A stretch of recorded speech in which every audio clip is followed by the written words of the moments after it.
Okay, here's an exclusive. We are listening to a song right now that hasn't even been released yet. This is the song Satanic Cowboy Surf Rock Mayhem. It is by The Void Surfers, which is a band that I really like, and it's from their new album coming out next month, here in a few weeks, in fact. The album is called Satanic Cowboy Surf Rock Mayhem. It's the title track. I dig it a lot. They gave us permission to play this on the show. You can find them at thevoidsurfers.bandcamp.com. Go check it out. Go check out all of their albums. You can pre-order the digital album right now for €5.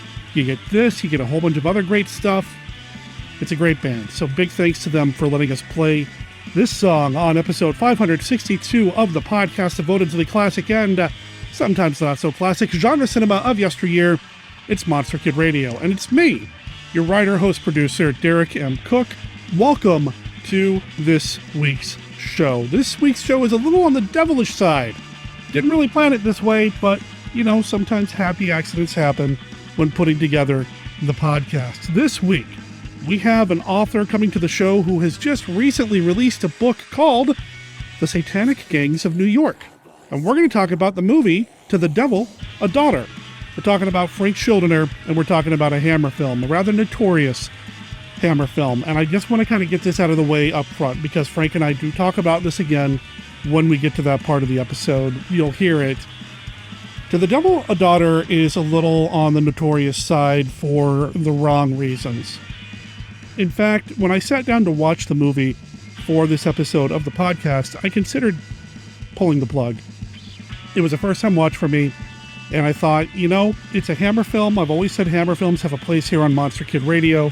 Let's check this movie out. Even though I kind of knew going in there was going to be something I didn't need to see. And, you know, it wasn't just that. There were a few other things here as well. However, I decided to stick to my Hammer guns. And besides, I really wanted to talk to Frank, and he had already made plans to record as well. And, you know, I had waited till the last minute to watch the episode, or the movie, excuse me. So here's the deal.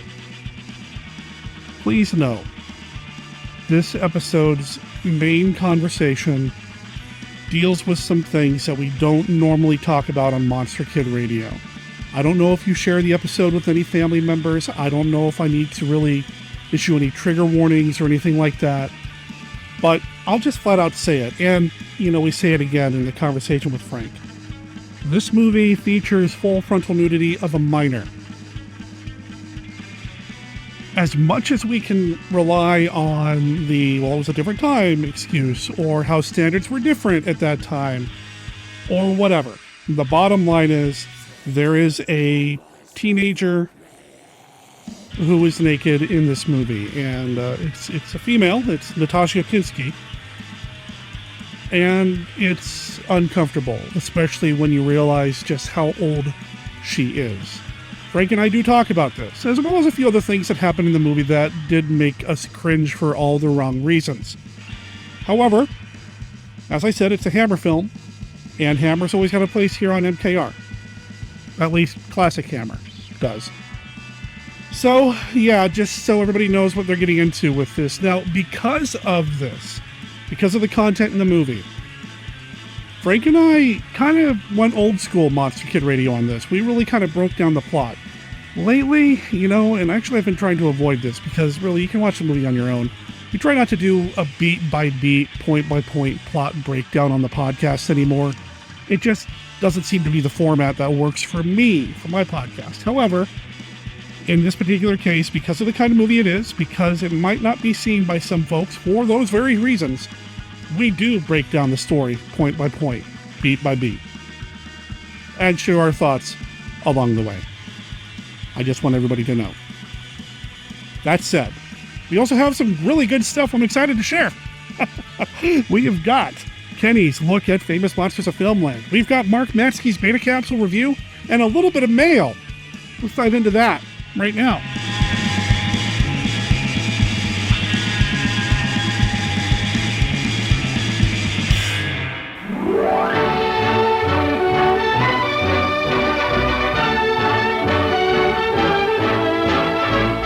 It's time.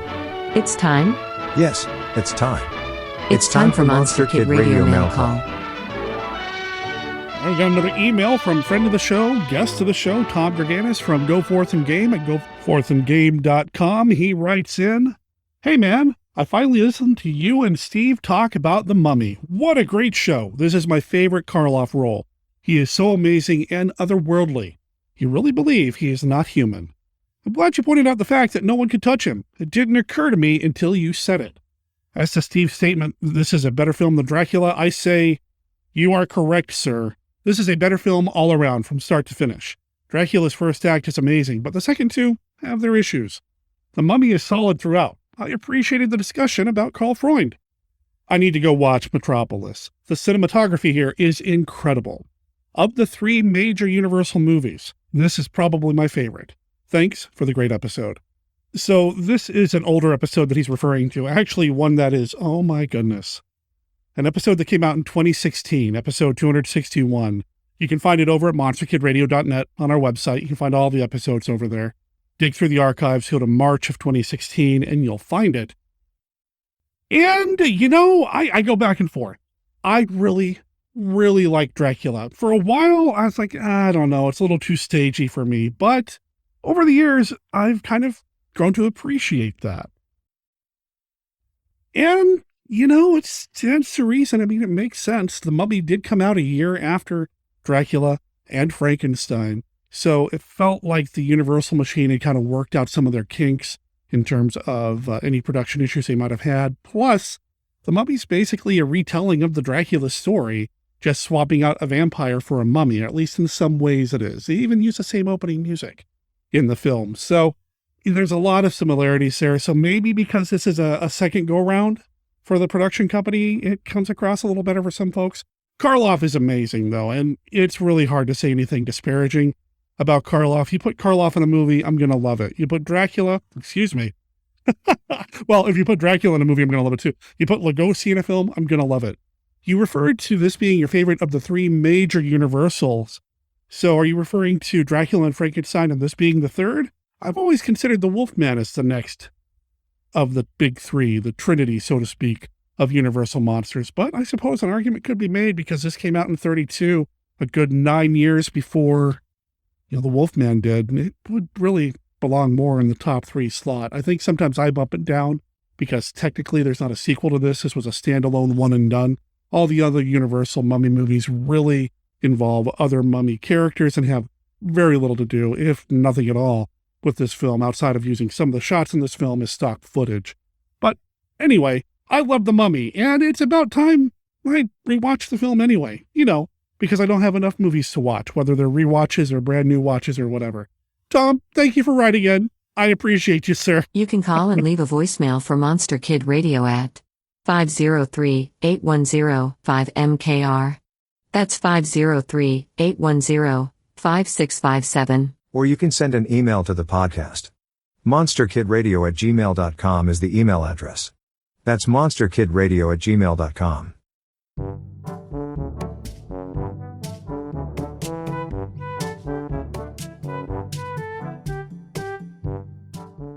Hello everyone, this is Wednesday, and I figured out a way to make the monsters in the machine speak for me.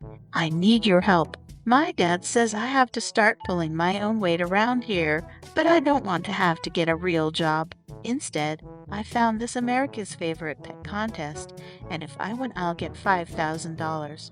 I can only win if you vote for me, though. Go to tinyurl.com/favorite-Wednesday to place your vote and help me win. You can vote once a day for free. And if I win, I promise to make Derek buy me all the cat treats and all the cat toys. Thanks, everyone.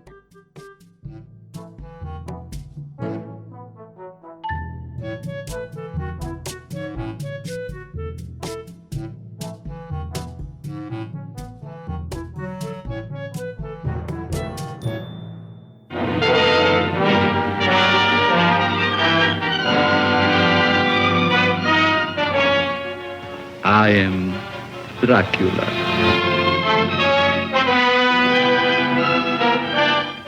A moment ago, I stumbled upon a most amazing phenomenon. Something so incredible, I mistrust my own judgment. Look, Dracula.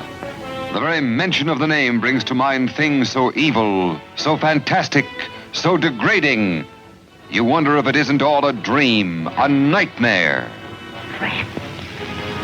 Rats. Rats. Thousands. Millions of them. But no, this is no dream. This is Dracula, the original terrifying story of a maniac and a man who lived after death, lived on human blood, took the form of a vampire bat, and lured innocent girls to a fate truly worse than death. Dracula? Oh, what's he done to you, dearie? Tell me. He came to me. He opened the thing in his arm, and he made me drink.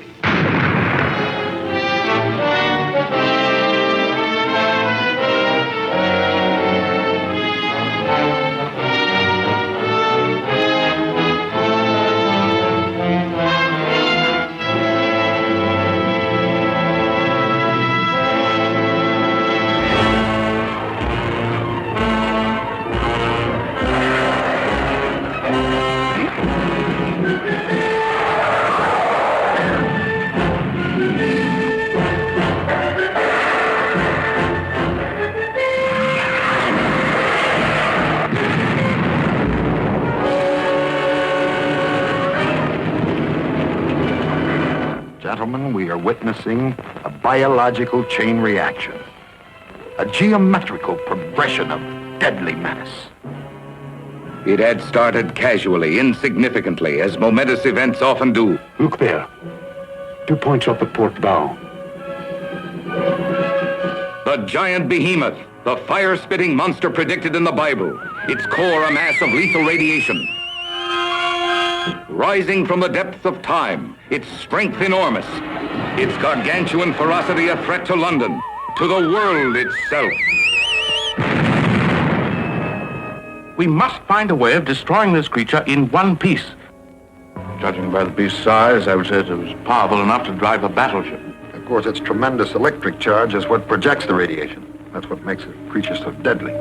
Have you any concrete suggestions? Yes. First, block off the Thames.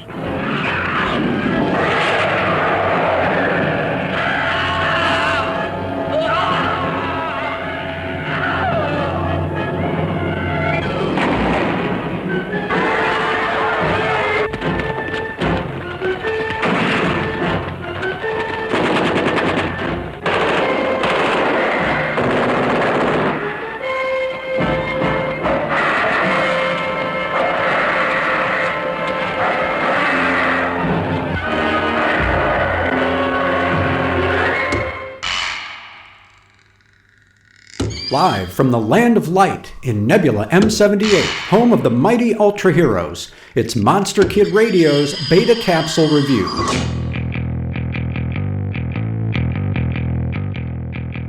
Planet Earth is hurtling toward a dark zone in the 6th episode of Ultra 7. While the Terrestrial Defense Force analyzes a cryptic radio signal, Anne Yuri is startled by a mysterious stranger in her apartment. The stranger is both shadowy and an actual shadow. Together, Anne and Dan interact with the being, who is struggling with an apparent injury and is touched by their kindness. The radio signal finally comes through clearly. It's being generated from an outer space metropolis called Pegasus City, and their request is direct. Because of a power failure, Pegasus City is traveling erratically through space. To avoid collision, the Pegasons are asking that the Earth adjust its orbit for 80 hours. This being impossible, the TDF is forced to eliminate the threat, and the Ultra Guard's mission is to evacuate Pegasus City. Their effort fails, however, and the space city is tragically destroyed by a TDF bomb. The Earthbound shadow figure reveals himself to Anne as a Pegason, who has a mission of his own. It's to blow up the Earth so that Pegasus City can pass safely. Unaware that his home no longer exists, he sets out to accomplish his lethal goal. Dark Zone is aptly named. It's a serious story, a sober-minded meditation on the use of deadly force in the name of defense. The episode shows the enduring influence of Ultra Q between its thoughtful theme and the visual of an alien running through the nighttime streets. Dark Zone feels like the series that started it all, with the addition of amazing tech and a transforming superhero to save the day. Although the surviving Pegasa alien escapes into the shadows, various forms of the character would re-emerge in later series, such as 2017's Ultraman Geed, in which a friendly adolescent Pega is a friend of lead character Riku, and was so popular, he had his own YouTube miniseries. For Monster Kid Radio's Beta Capsule Review, this is Mark Matzke reporting.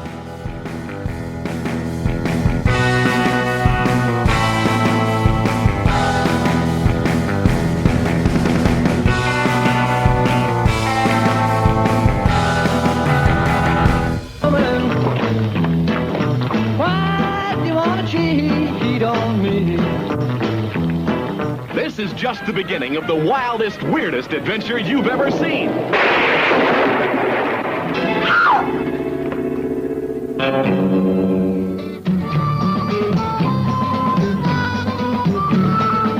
don't care for playing fair, I'm not the sharing kind. Now anything goes. And everything grows.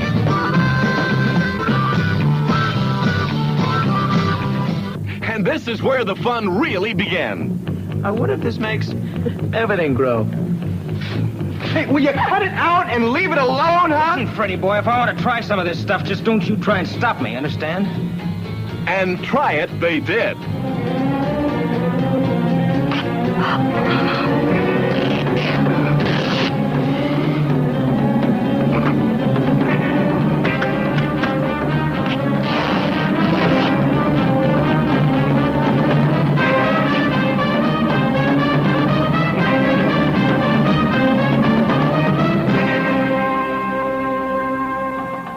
Sheriff, we are going to take over this town. Now, first of all, there's going to be a 9 o'clock curfew for all adults.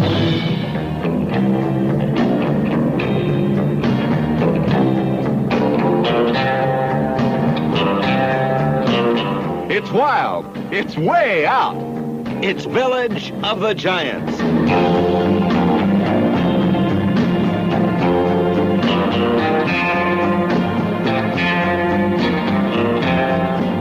Whether you like it or not, little man, we're just going to have to show you what's good for you, that's all.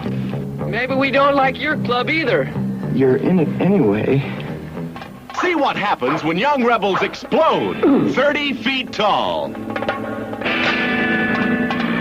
Village of the Giants.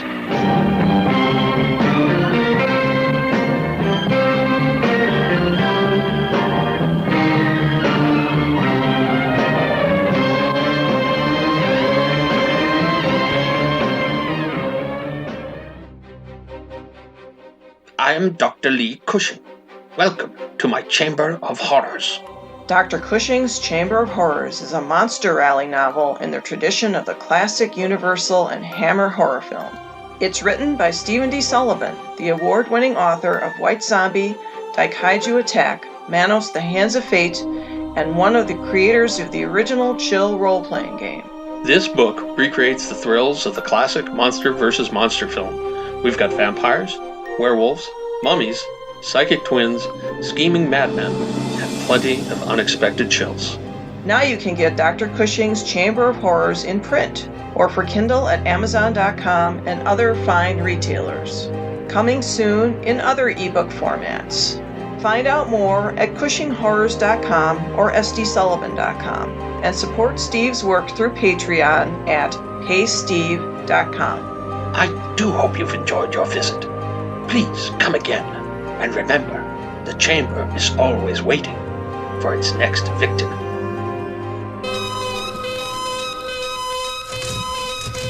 Name, Cornelius, adult chimpanzee. speaks English. Name Zira, female chimpanzee, practices medicine.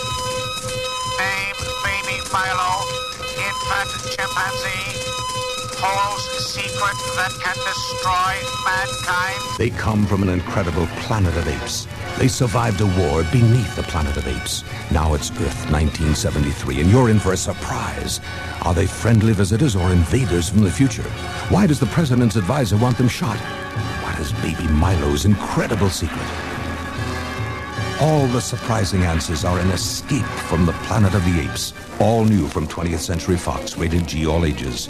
Escape from the Planet of the Apes. Hello there, Monster Kid Radioheads. This is Kenny with a look at Famous Monsters of Filmland.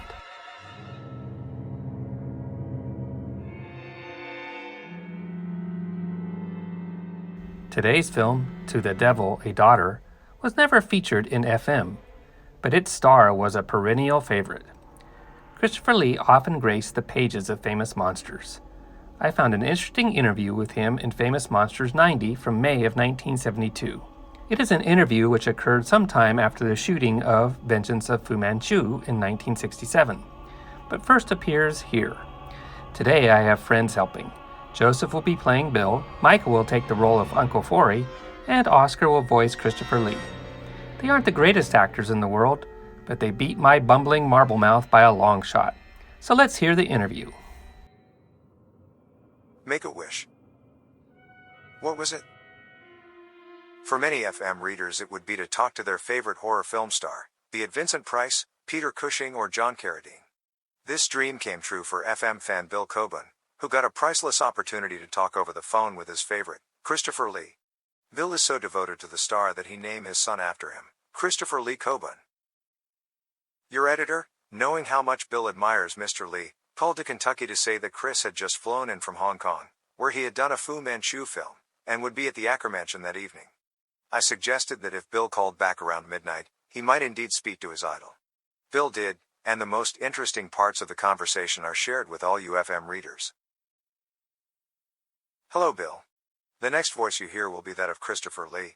Mr. Coburn, how are you? What a delight to hear you, Mr. Lee. I have quite a list of things I'd like to talk to you about. I'm ready. Are you familiar with the work of Robert E. Howard, who wrote the Conan books? I think his Cairn on the Headland would make a great movie, and you would be perfect for the part of Odin. It deals with the end of Viking power in Ireland. Plus a lot of magic. Oh, yes. That was about 900 BC. I know because my wife is Danish, descended from the Vikings. Was your height a problem in your early career? Oh yes, it was. I imagine that was because no one cared to have someone in the picture who towered above the leading man. That is exactly right.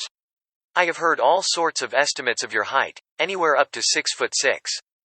No, I am 6'4". I have enjoyed your work with accents very much, French, German. You do them all so well.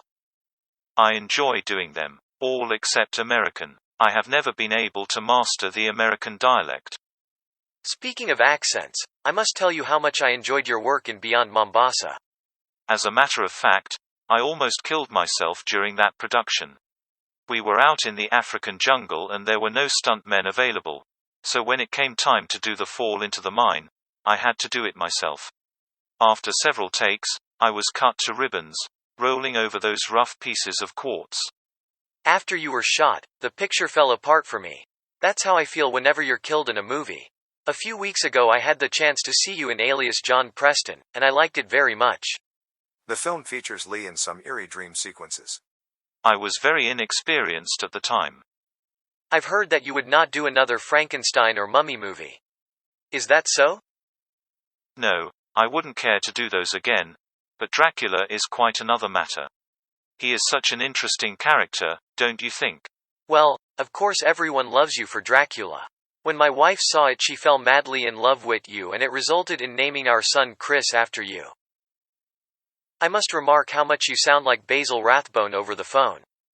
Well, we are both Englishmen. Are you aware of how much your career resembles that of Boris Karloff at this point?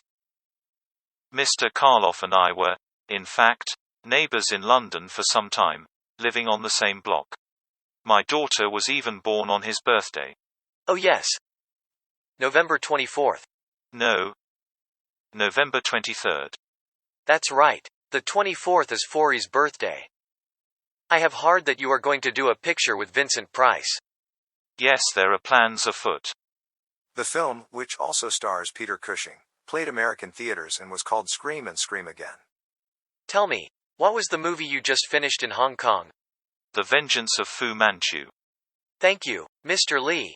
It has been a real pleasure talking with you. Good night, Mr. Coben.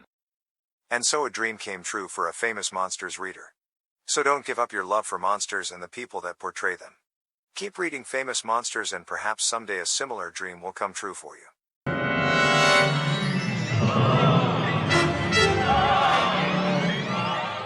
That is all for this week's look at Famous Monsters of Filmland. We will have more next time. For MKR, this is Kenny saying adios.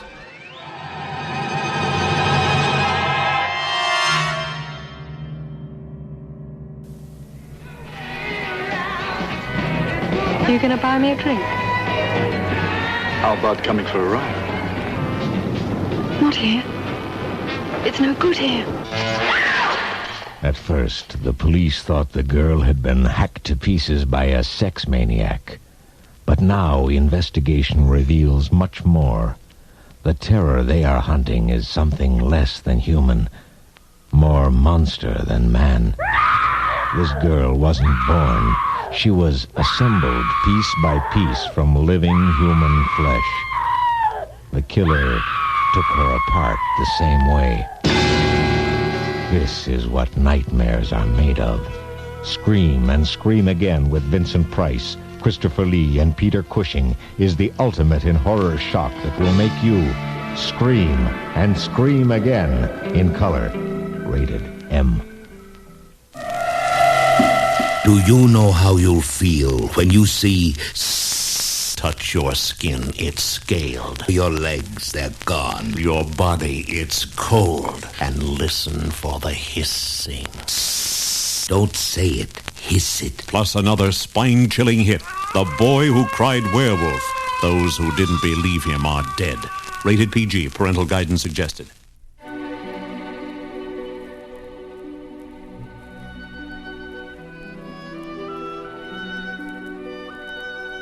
I am Dracula, and I bid you welcome to the podcast devoted to the classic, and sometimes not so classic, genre cinema of yesteryear.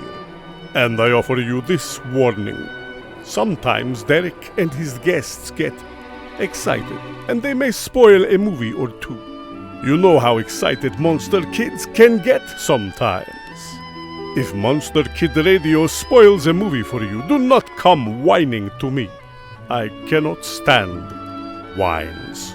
Listeners, I am always surprised when I load up Skype to talk to somebody on the show that I've had on the show before, and I feel like, it's not been that long. Skype says it's been over a year since I've had this man's voice in my ears. It's Frank Schildiner, award-nominated author, heck of a guy, expert on more expert than me anyway, on Dennis Wheatley, and, one of my favorite people to talk to. Frank, welcome back to Monster Kid Radio. Thank you. It's been too long. I missed you speaking to you. It's been a lot of fun hearing what you've been producing. You've been producing some great stuff. I'm only as good as the guests that join me, which is why this week's episode is going to be awesome, right? Of course. I'm here. How could it be anything else? And I'm modestly saying that. You've been busy yourself, sir. You're like a writing machine, constantly putting out stuff. You've got a new book out, The Satanic Gangs of New York. Did I get the title right? The Satanic Gangs of New York. Yep, that's me. Tell me about that. It's set in 1894. It's a horror novel with a lot of adventure. In Manhattan, it has a male character who's connected to named Stephen Roberts. He doesn't really know his name or anything. He is connected to a very wealthy family, a banking family in Manhattan, and he's brought back. He spends all his time pretty much training to be tougher and more dangerous, and it slowly comes out involving demons and satanic cults and stuff like that in his past. that makes him like that. And there's been a rumor in the streets, and he runs into it, that the infamous gang boss, who's been dead since like 40 years, Bill the Butcher Poole, the real one, not the one in the movie, who was not, is back. He came back from hell and is looking to start a war against all of the non-white Anglo-Saxon Protestants and taking power. And it's one of those stories that kind of unveils slowly as it goes. It was a lot of fun to write. It seems to be getting some popular write-ups, so I'm enjoying that people like it. I hope to write more with that character, because Stephen Roberts is an interesting character. He has some kind of been touched by the demonic, so he has some abilities, I guess you could call it, that aren't quite normal. So it came out there too, with a lot of details of the history, but in a fun sort of way, not like you're getting a lecture. Well, some of the things that I like about talking with you is that, like me, like a lot of people that come onto Monster Kid Radio and a lot of the listeners, we have these weird pockets of history and knowledge, we could just go off on. And fortunately for people like you and me and people who listen to Monster Kid Radio, we all eat that stuff up. I haven't read the book yet. I'm looking forward to it. It's out from Pro Se Productions right now under your own imprint, Schildiner's World. People, go check it out. I'll make sure there's a link in the show notes, of course. It's available in print and on Kindle. So go check that out. Of course, I'm sure, knowing you, you've got like 3 or 4 different things in the works right now. That's also true. I am finishing an essay on Dark Shadows for a book. No, really? Oh, yes. An essay about that. I wrote an essay that's coming out pretty soon in a book about Stargate.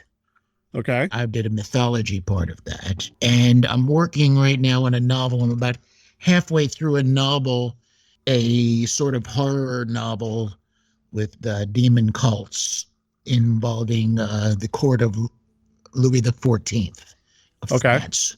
And it's got a lot of Alexander Dumas' Three Musketeers kind of edge to it as well. Of course it does. Yes, and I'm also considering, I'm doing some research on the House Medici and some ideas I have about them for involving satanic cults and stuff like that, and demons, and seems to be my thing, plus some pulp ideas. So you never know what I'll do next. My brain just tells me what I'm doing when I start it. That's one of my favorite things about following you on Facebook, is that it seems like every few months you'll post a handful of photos or pictures that you found online. It's basically like a Pinterest or mood board. I'm thinking about writing something like this. And I always have fun trying to figure out just where your brain is going to go based on these images. And I'm almost always wrong and pleasantly surprised. Well, I'm almost always wrong what I think of too. So it works out true. I was thinking I was going to sit down and write a kind of mystery novel, and my brain said, no, you're not doing this. You're working in Louis XIV's court, and you're gonna write about a character who is a swordsman with some knowledge of some crazy stuff, who's going to be hired to look into several terrible French mysteries involving murders and demonology. So it's like, I don't know where I'm going with this stuff either. Yeah. I love it, man. Well, one of the things that I'm really excited for you, though, is your nomination for a Robert E. Howard Foundation Award, the Costigan for Literary Achievement, which is an award that is given to fiction writers, people who write fiction in the spirit and tradition of Robert E. Howard, who I think everybody who listens to the show knows that I worship at the altar of Robert E. Howard. He's my favorite writer. But this is an award reserved for folks who write in that vein, in that spirit, in that tradition. And your novel, The Last Days of Atlantis, was nominated. And I think that's fantastic, sir. Yeah, I couldn't believe I was on the ballot. I mean, I never really think of these things, but it's an honor. I mean, I worship at the altar of Robert E. Howard. I'm on with some amazing writers, Charles Gramlich. Some of the writers that are listed in there are just fantastic. So just being listed on the ballot alone is an honor to me, win or lose to me. I'm really very proud of that, and it's one of my favorite accomplishments in the last few years. I am excited to hear that. Now, I will make sure there's a link to that announcement as well. You do have to be a member of the Robert E. Howard Foundation in order to vote. And like the ballot for the Rondo Hatton Classic Horror Awards, the Robert E. Howard Foundation Awards works as a great checklist of all the stuff that you missed last year for Robert E. Howard fandom, studies, fiction, what have you. And not only is Frank's book on there, but some other awesome novels. An online magazine, Whetstone, is on there, which is a lot of really cool stuff. So go check that out if you're interested in anything like the kind of things that Frank and I are into. And Whetstone is fantastic. Oh, isn't it great? They are fantastic. It's a genuine pleasure to be on the same ballot as them. And my friend Rick Lay has been nominated several times for that. And anytime you think you know a lot on a subject, you find out Rick knows 10 times more. You were involved with a book with him, right? The Spaghetti Western book. Yeah. He actually recruited me, called me and asked to get me into his Spaghetti Western novel series. And it was a lot of fun to write that too, because he knows I love spaghetti Westerns. Rick Lay's Major Sabbath. It's available on Amazon and Kindle and everywhere else. And Audible even. Audible too. But Audible doesn't have one of the best parts of it. In the back section of the book, Rick includes his world encyclopedia of a spaghetti Western universe based on hundreds of movies and write-ups and stuff like that. And it's actually just as much fun to read the entries on the different characters and locations and guns and stuff as it is reading the stories in the book. So you really get a great experience there. That's awesome. Oh, you'll find 10 movies you've never heard of you want to see now after you read this. That's incredible. Also, I want to give a shout out to fellow podcasters, the gang over at the Cromcast, for also making the ballot. If you are interested in anything Robert E. Howard or Pulp Fiction or Sword and Sorcery related, check out the Cromcast. It's a great podcast. They do some really deep dives. Recently, they've been doing some stuff with Dracula, which is fantastic. And I believe Karen Joan Kahotek has done stuff with them in the past as well. She's also an MKR irregular. So, yeah, definitely some great stuff over there. Absolutely spectacular. All right. So I have a feeling you and I could geek out about Robert E. Howard, writing, Pulp Fiction, Sword and Sorcery, Dracula, or anything else that we've brought up, spaghetti Westerns, over the past few minutes. But that's not why people are here. That's not why you're here today. You're here to play a round of the Classic Five. Nice. Always am here to play a round of the Classic Five. The Classic Five. The Classic Five is a game that we play here on Monster Kid Radio. It's a deck of cards. Each card says a this or that, which movie do you prefer style question. And listeners, listen to this. I found my deck of cards. I finally unpacked the box that had the cards in them. No longer do I have to rely on a spreadsheet on my computer. I have the actual cards. Each card has a this or that, which movie do you prefer style question on them. There are no wrong answers. It's just a way to get monster kids talking about their favorite subject, monster movies.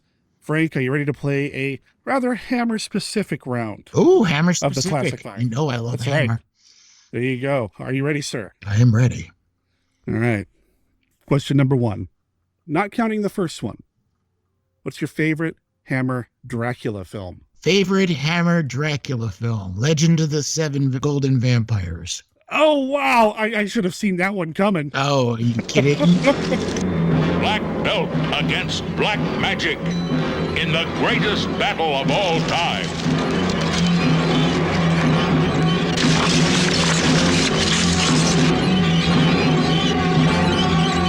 The seven brothers and their one sister meet Dracula. No Christopher Lee, I get it. It's fine. Malcolm Roberts, Forbes Roberts as Dracula, overacting and didn't even use his voice. Peter Cushing, that Australian actor who played his son in one film there. And more important to me, David Chang, who I actually was a major fan of growing up from his Shaw Brothers Kung Fu movies.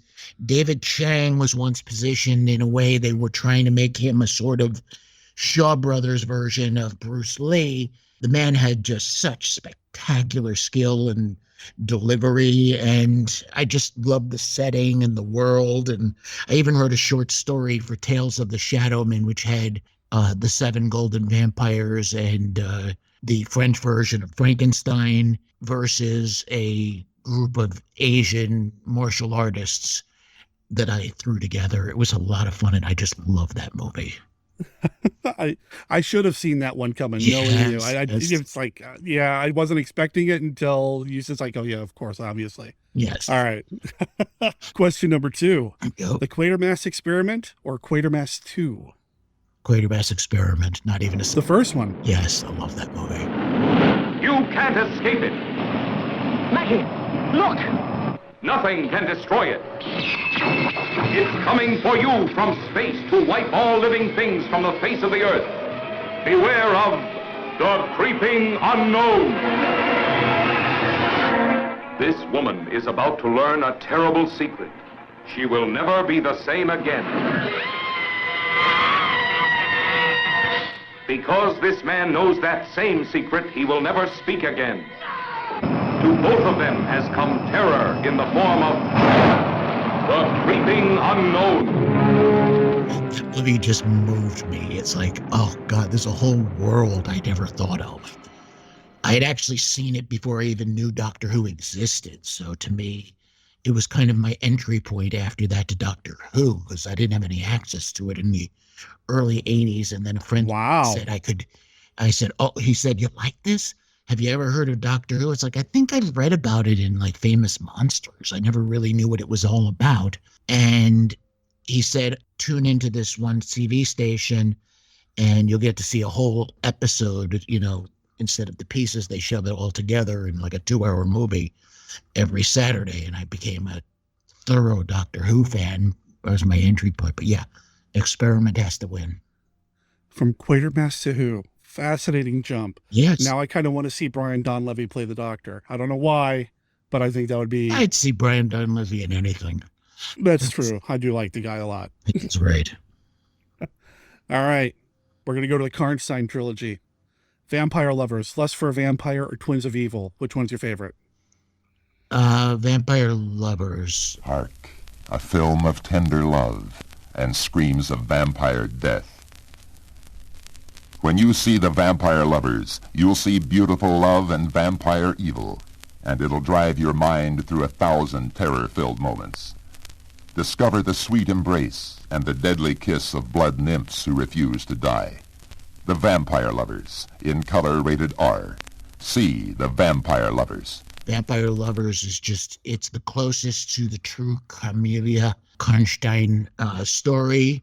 I write about the Karnsteins, as you know, in my Napoleon's Vampire Hunters. One of the major characters is Baron Karnstein, who is a hero with some very unusual ways of viewing the world. The Vampire Lovers is good. I do like all three, and I even like the unofficial 2 that are in that. There's 2 unofficial ones. Vampire Circus is said to be an unofficial Karnstein story. The circus leader and the Baron, real Karnsteins, in fact. And the other one being Captain Kronos Vampire Hunter.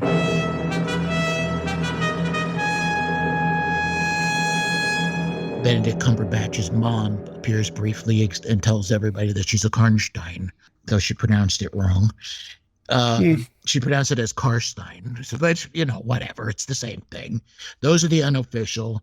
Lust for a Vampire has literally the stupidest sex scene in history.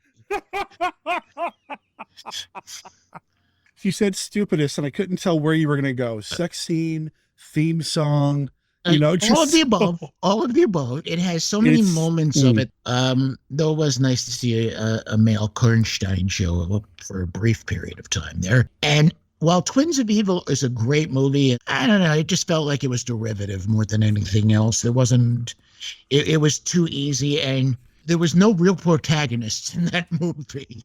I mean, you're sort of cheering for Peter Cushing, but he's burning women just because they're not the way he thinks they are. You know, he's got that puritanical craziness going, and you don't mind if he gets killed, but one twin, well, you knew in the beginning of the movie she was going to be the vampire. It was like, you know, it could have been better. That was mine on the Karnsteins. Fair enough. All right, well, if you could have been on set during the production of any Hammer film, which one would it have been? Well, you know what? I'll be nice. I won't be completely crazy that way. Captain Kronos Vampire Hunter would be my choice. For dear life, hold on to your blood. Because your blood is their life. Because your nightmare is their reality. They are history's deadliest vampires, creating the panic only one man can stop. Captain Kronos, Vampire Hunter, with death at every doorway, trembling in every heart. Now, the terror must be challenged.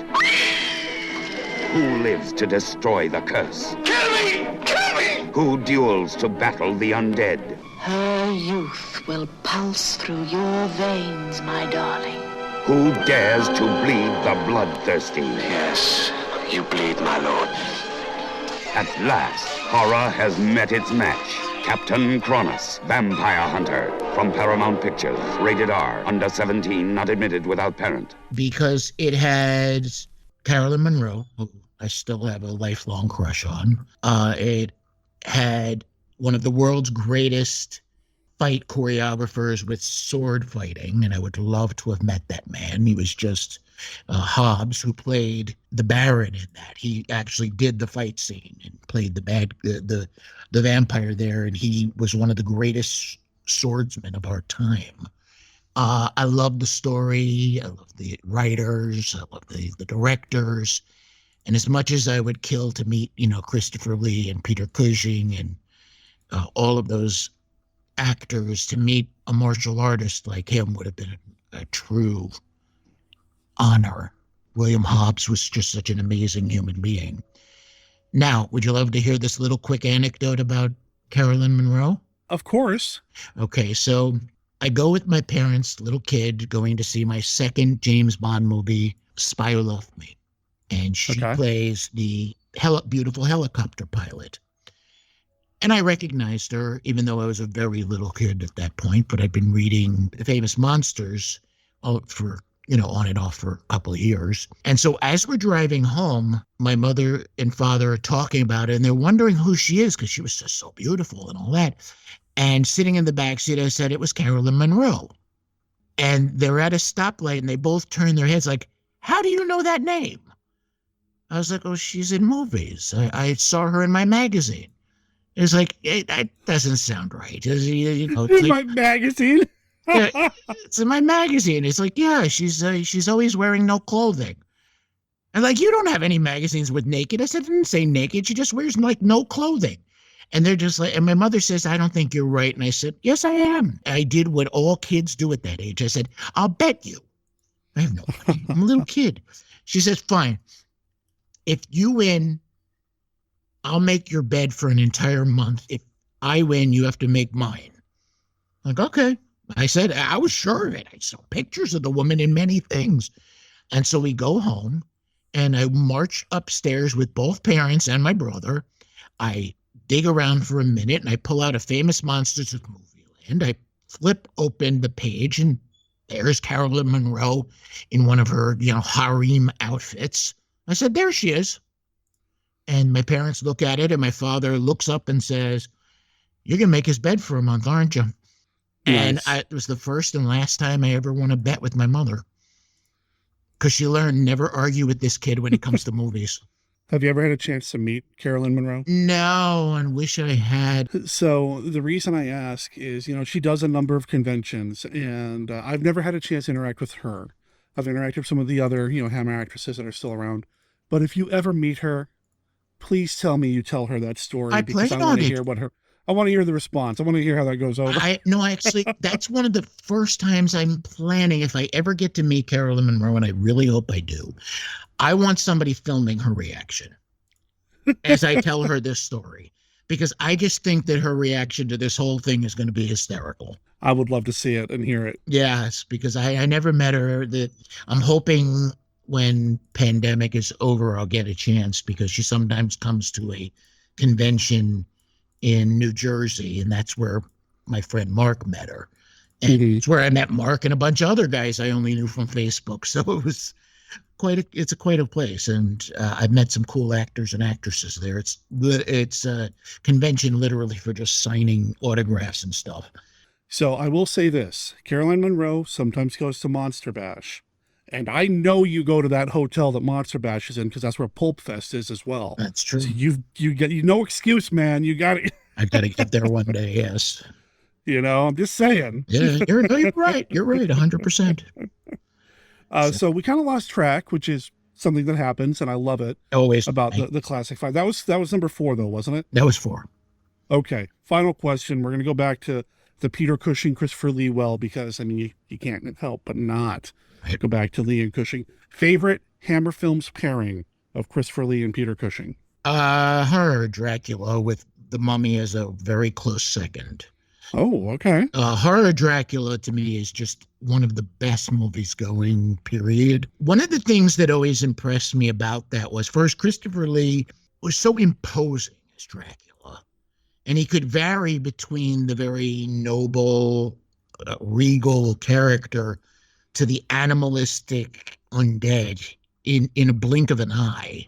But Christopher Lee is also so tall and big and terrifying looking, whereas Peter Cushing was this scrawny guy, little scrawny guy, yet he threw himself at Dracula in that movie like they were the same height and no difference between them. And that shaped my way of viewing Van Helsing, because previous, Edward Sloan's Van Helsing was very academic, very hands-off, very distant. Whereas this was a Van Helsing who literally dove into the fight.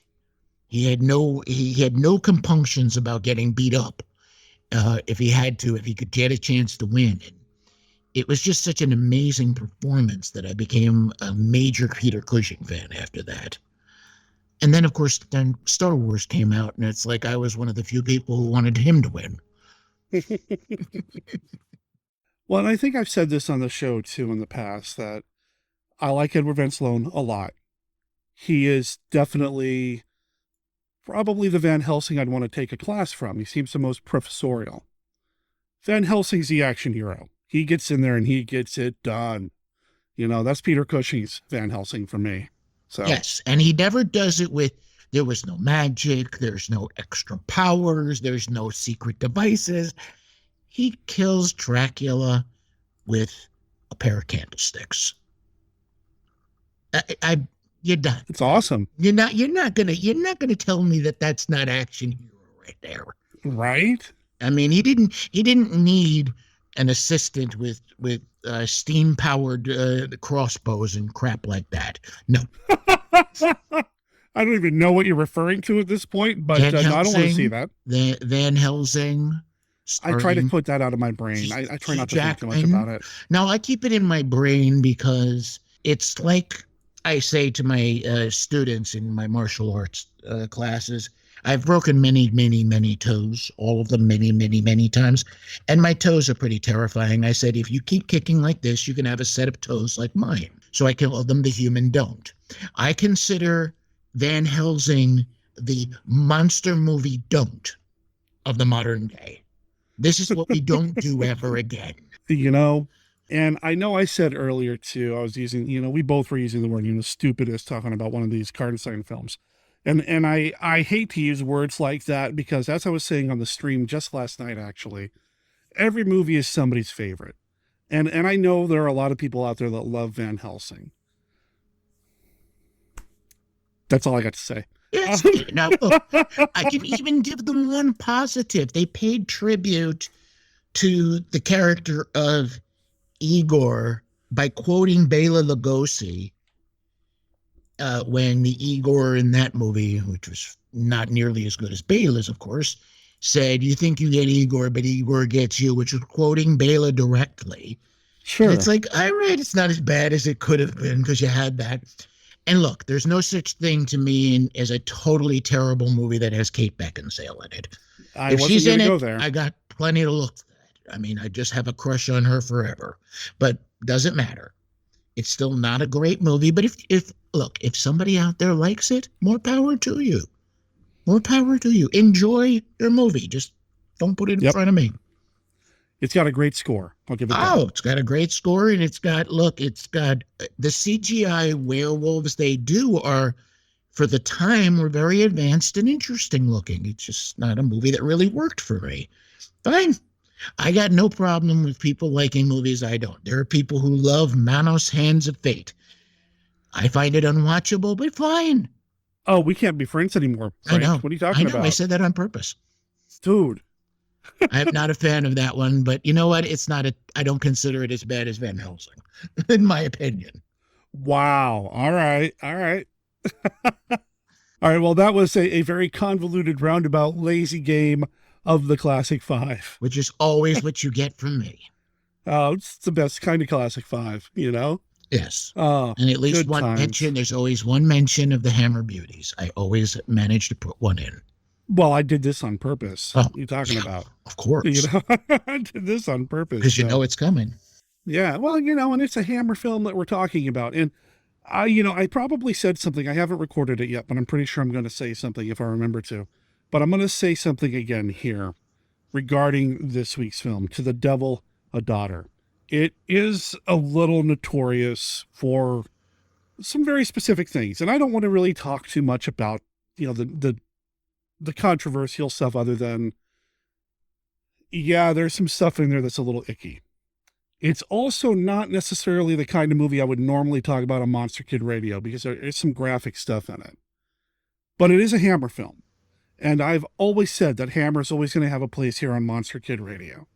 And I think this movie's got a lot going for it outside of some of the shocking, I'll just say it, nudity or sexual content. You can get that out of the way very quickly. I mean, I just want to kind of look, when you look into this movie, one of the most objectionable parts for everybody, and I'm including myself, is, and rightly so, is that they have a fully naked 16-year-old Nastasia Kinski walking towards the camera like that, which I honestly thought was unnecessarily graphic, and Dennis Wheatley absolutely abhorred it, and he was the writer of the book that it was based on.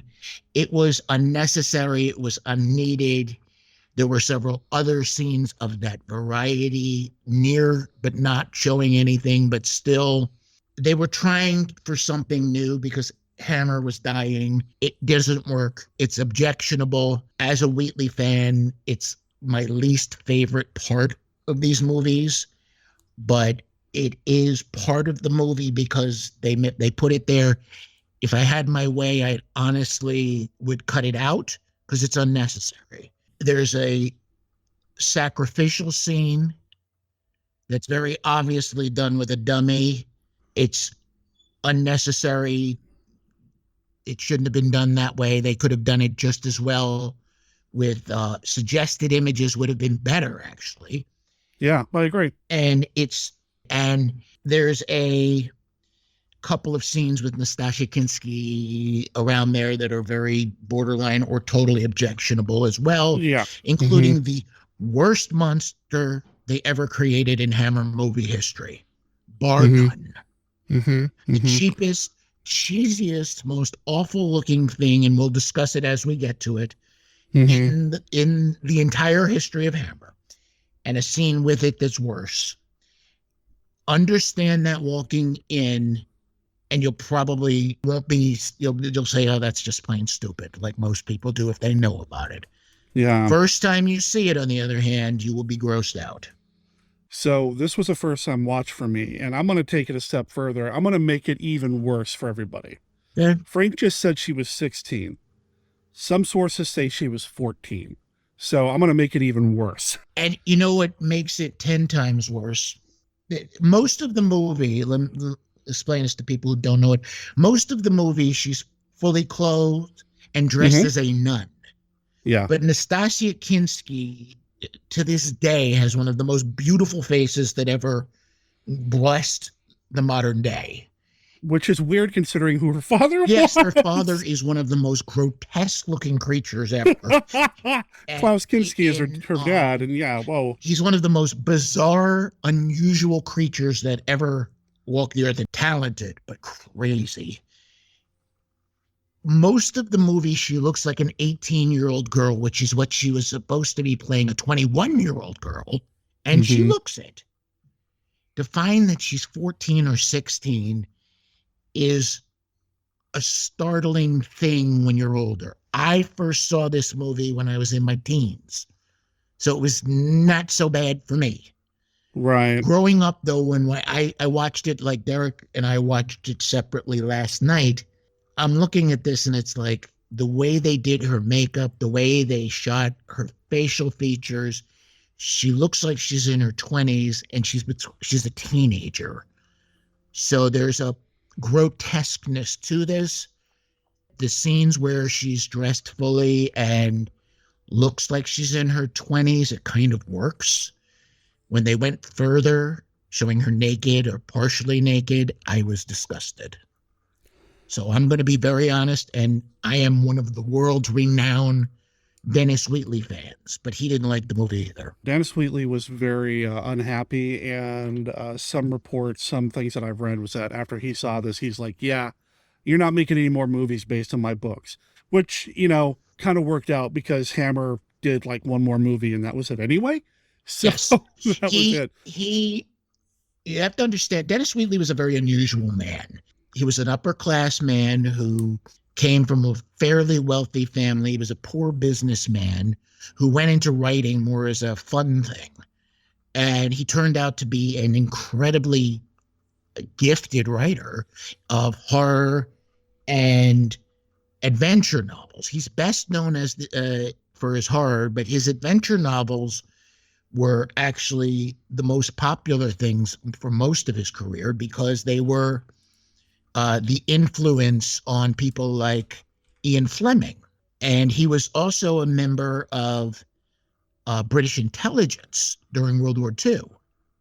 During this period, he also knew Aleister Crowley, pretty well-known figure, a clergyman known as Montague Summers, who was a student of demonology. And he included a lot of these concepts of these people in The Devil Rides Out and To the Devil a Daughter. And there's an almost bloodless factor to his horror novels. But there's also a conservative view of it because he was a very vastly conservative man, yet he was an ardent hater of anti-Semitism. So he intentionally wrote very heroic Jewish characters in a lot of his books for that reason. Dennis Wheatley's grandson, who his name I believe is Dominic, used to write about his grandfather who was divorced from his grandmother. When his grandmother would come visiting, it was a fun time. His grandmother was one of those joyful ladies who would play with the kids and, all of that and a lot of laughs. When Dennis Wheatley and his wife would come, it was like a royal visit. Children had to be quiet, not speak until spoken to. You had to treat them like they were visiting nobility. It was a whole different experience. So you get this unusual figure writing these very horrific horror novels set in Satanism. And one of the points I'm about to make comes from this. In the book, the Satanists are communists also. Really? I'm not joking a bit. Okay. The two-book series called the Molly Fountain books are about a woman who may have been a spy during World War II. And her I guess you could call him a boyfriend, Colonel Varney, whose name will come back, Varney. Oh, okay. Yes, I figured you'd love this. Colonel Varney is an intelligence officer who is always on the lookout for plots against the British Empire. And during World War II, it was fascists. After World War II, it was communists who were spreading black magic all over the world. And that's a running theme in many of his later books. There's even, at one point, the John Fountain, Molly Fountain's son, comes to visit and meets Catherine, who was the Nastasha Kinski character. And they're having a conversation, and he doesn't believe in demonology and all that stuff. And she said, oh, no, that's what it's all about. I mean, strikes, sexual promiscuity, and all of the things that Dennis Wheatley blamed modern society on were based in communism to him. Okay. And he took it the step further that he actually, I think it was true, actually believed that Satanists worked for the communists. Well, yes, I know. Demented. Okay. Honestly, as a student of the intelligence side of the Soviet culture, I can tell you, no, it wasn't. I wasn't thinking, yeah. No, I know you weren't, but it's like, I'm just saying it in general. Anybody out there who's wondering, no. I'm sorry. It was really just not, it was just evil people, but no. No, it would be more interesting if it was Satanists behind it. I mean, from a writer's point of view, but no, it wasn't true. So there's that difference there. And then we come back to the movie. So To the Devil a Daughter starts very uniquely. It starts with a Roman Catholic excommunication of Christopher Lee's character. Yeah. And you gotta love that. I'm watching this. So like I said, it was a first time watch for me. I knew about the stuff with, the girl with Natasha and Kinski. I knew about that. But I didn't really know much more about the film. So I'm going into it, and I'd seen like the DVD cover with, Christopher Lee and the priest outfit and all that. I didn't realize, I guess maybe I should have, but because it's Christopher freaking Lee, I guess I just assumed he was going to be the hero again, because he was in the last Dennis Wheatley occult movie that I watched from Hammer. The Devil Rides Out, he's the good guy. Yes, he's the... Oh, he's not in this. The beginning of the movie, after the excommunication, Christopher Lee is staring up at the crucifix, and he says the very famous line in his own head, "It is not heresy, and I will not recant," which was used in the song by White Zombie, Supercharger Heaven. Yep. And I think the title was even used in a different movie a different song by White Zombie, because Rob Zombie is such a famous fan of Hammer. He loves. Yeah, he's one of us. He's a monster kid. He's one of us. Oh yes, he's definitely one of us. So this Michael Rayner in the beginning, from the start that he's the bad guy. So I didn't when I got into this, Yeah. And then this whole thing starts, and I'm like, okay, so he's doing a ceremony at the church. He's wearing the priest garb. Cool. What did he just say? Mm-hmm. And oh wait, now it's 20 years later. What just happened? That's right. And so we then get the story where this Nastasha Kinski, who is either 14 or 16 and dressed in a nun's habit, is living in this convent that has some unusual stuff that she doesn't seem to know about. And she's as innocent as you get. She doesn't know London. You find out that she's a member of a group called the Children of the Lord. And the phrasing of that comes in later when you figure it out. Mm-hmm. She's coming from Germany with this guy. We then cut to a book signing and a gallery where Richard Whitmark, and he's playing a character named John Varney, who is a writer who seems to be an expert on the supernatural. And Honor Blackman is his agent. On a Fountain, which I guess is a tribute to Molly Fountain, who was supposed to be the hero of the book and the story, and her boyfriend, Anthony Valentine, David Kennedy, who owns the art gallery. And in walks an old figure of modern fans, really, of Denham Elliott. I had no idea he was in this movie Yeah. either. I'm like, what's Marcus Brody doing in a Hammer film? Of Right. course he's in a Hammer film. He was British. He was in the UK, and everybody appeared in a Hammer film at some point. A Hammer film, and he's played Dracula. I mean, he's done horror stuff before, but I didn't expect to see him in this. He'll do it. He used to do anything that worked, but he did some major movies at the time. And Denham Elliott is this character, Henry Beddoes, who is Nastassja Kinski's father. Catherine Beddoes' father, and he had her at this place in Bavaria with this nunnery and all that, led by Michael Rayner, aka Christopher Lee. And he begs basically John Barney to help him with his daughter, save her, rescue her, and pick her up at the station, at the airport, and keep her safe.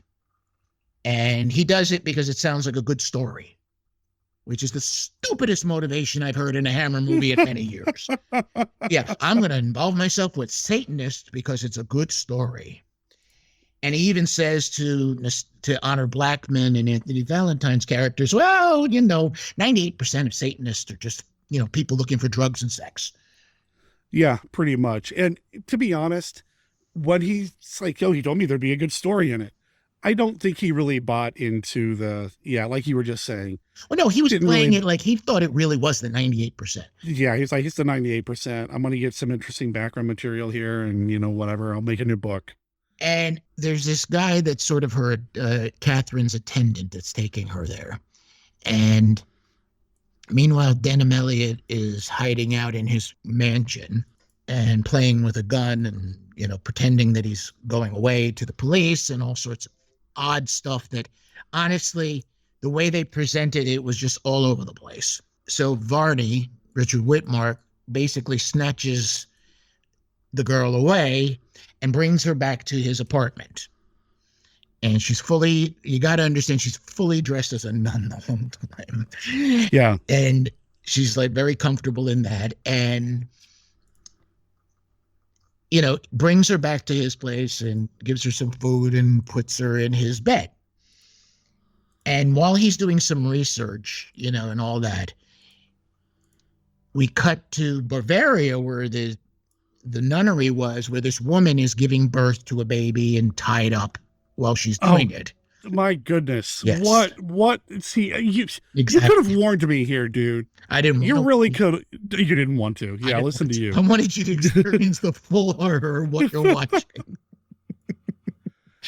Okay, listeners, I know I said this already once before.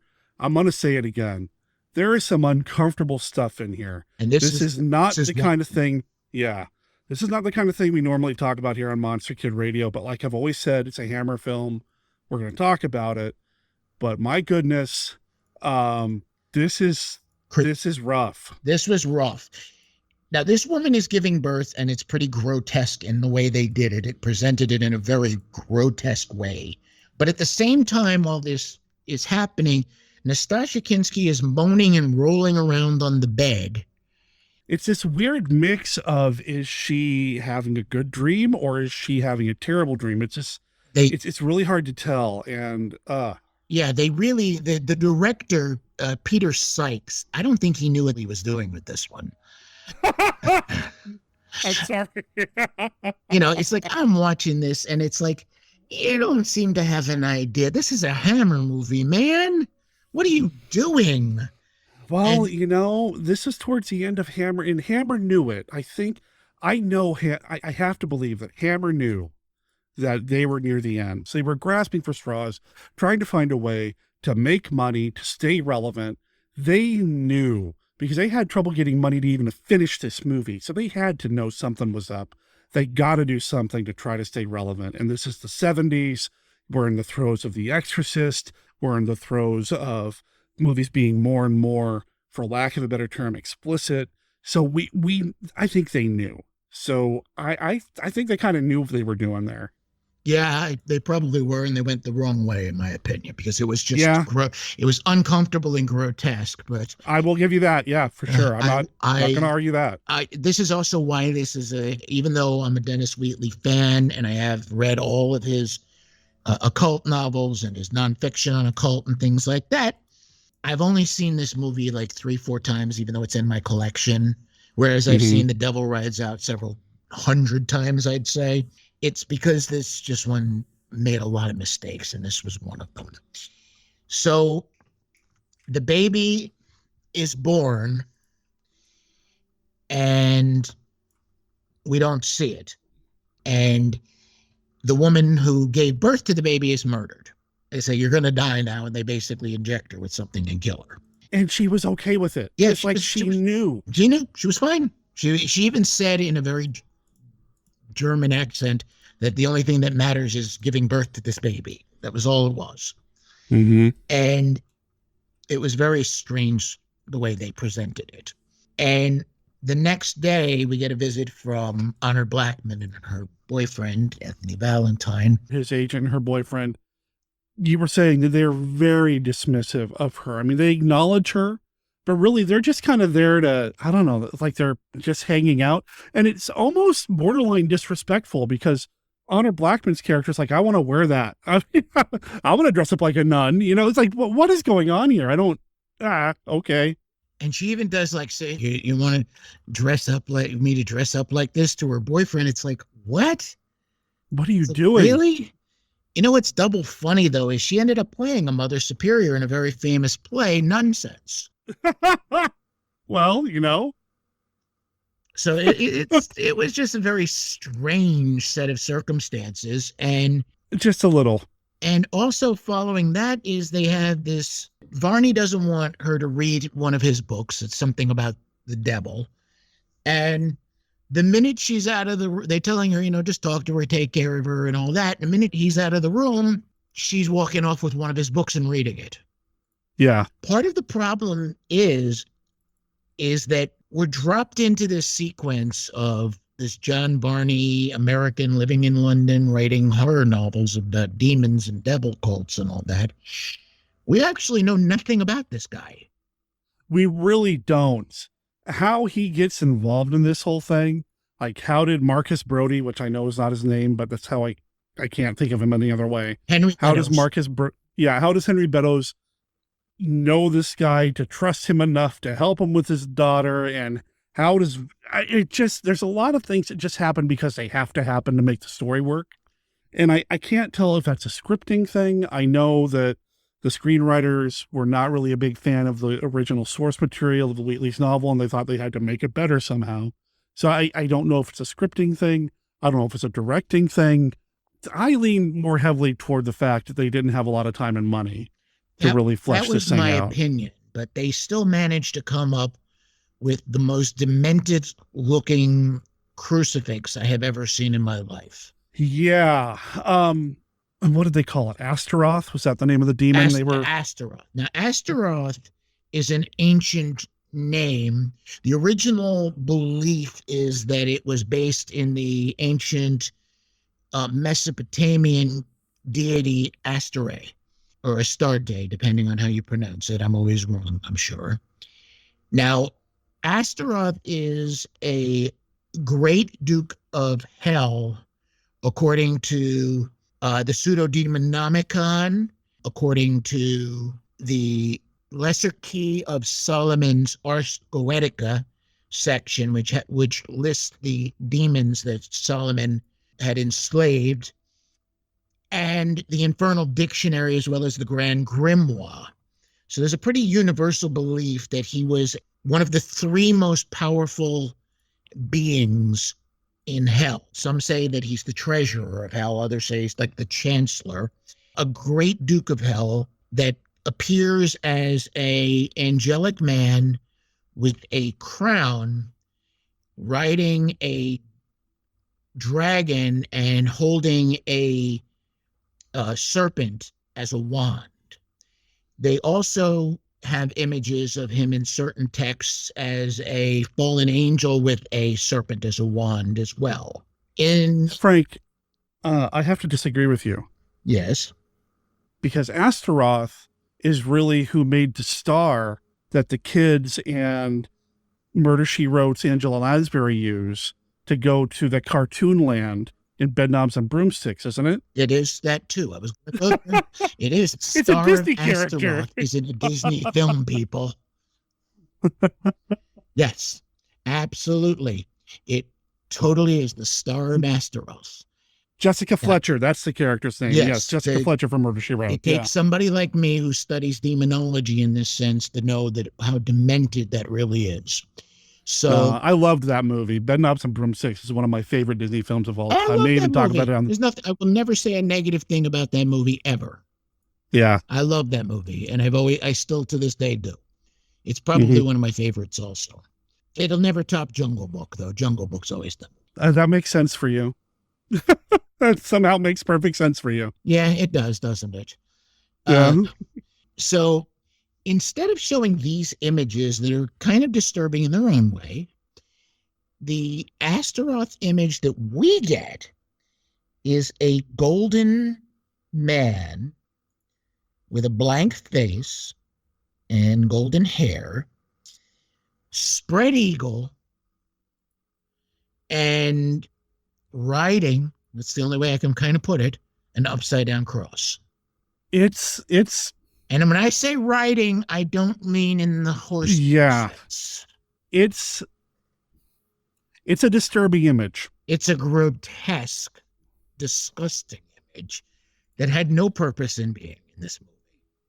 There's a lot of things in here that I feel like.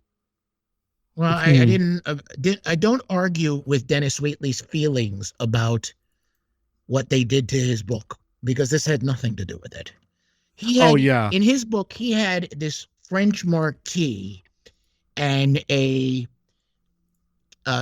elderly canon of the church as the Satanists. And while they're not nice people and pretty horrible people, they're not grotesque like this. I mean, this was just weird. And they're trying to get this Catherine back. And eventually we get to see how the baby was born. They had one of the most weird sex scenes I've ever seen in my life. It's a sacrificial scene in which oh boy. Yeah, they're actually do we even want to talk too much more about it, because it's pretty awful? Of all the things in this world I never really needed to see was a sex scene with Denham Elliott. You know what? I'm just going to cut everything we just said about the sex scene and just use that line. Yeah. Oh, man. I mean, it was just so... the whole thing about this movie is that it was so all over the place. They didn't know whether they were making a horror movie or cult movie or exploitation movie. So it's all over the place. And when Nastasha Kinski remembers this stuff, remember, you gotta remember, even though she became a very good actress, she was not back then. She was just she was a kid. This is like her second film. This is like her second film, and she's screaming the same words over and over. And then Richard Whitmark does the most cliche thing possible to bring her out of it by smacking her across the mouth. Yeah. And it's like, really? She sees in the glass the baby in the mirror. Okay. It looked so okay. This movie is it's intense, right? It's trying to give us this sense of chaos and magic and dread. And here's a little puppet in the mirror. Like, what are you doing? The little puppet with the plastic tongue. Oh, man. And she's screaming her head off. And instead of, pulling her out of the room, Richard Whitmark picks up the mirror and smashes it to the ground. Well, yeah. And then she sees other things in other places, and he smacks her and she's unconscious. And my response when I saw it again last night was, well, that was odd. So that's the baby, and apparently it's Astaroth. It's Astaroth in baby form, which shows that their budget was about 50 cents when it came to making this puppet. Well, they wanted to go back and redo some of the effects, and the people that were providing the money were like, yeah, nah. Honestly believe they just went to a kit store and found a puppet and stripped all the felt off of it and said, hey, paint it red. Which is too bad to say. It's horrible to say, because this is Les Bowie, or Bowie, I can never remember how it's pronounced, who's done a lot of Hammer stuff, and good Hammer stuff, that did the special effects. And I don't know if he was involved with this puppet or not, but it really does borderline break the mood of the movie. There are some things in the movie that take me completely out of it. Like when you start thinking about her being 14, 16, takes me completely out of it. Oh, yeah. In one way, but in a completely different way, when you see kind of the ridiculous of the puppet, you can't take it takes seriously. me out. You can't. Yeah, seriously. It's not.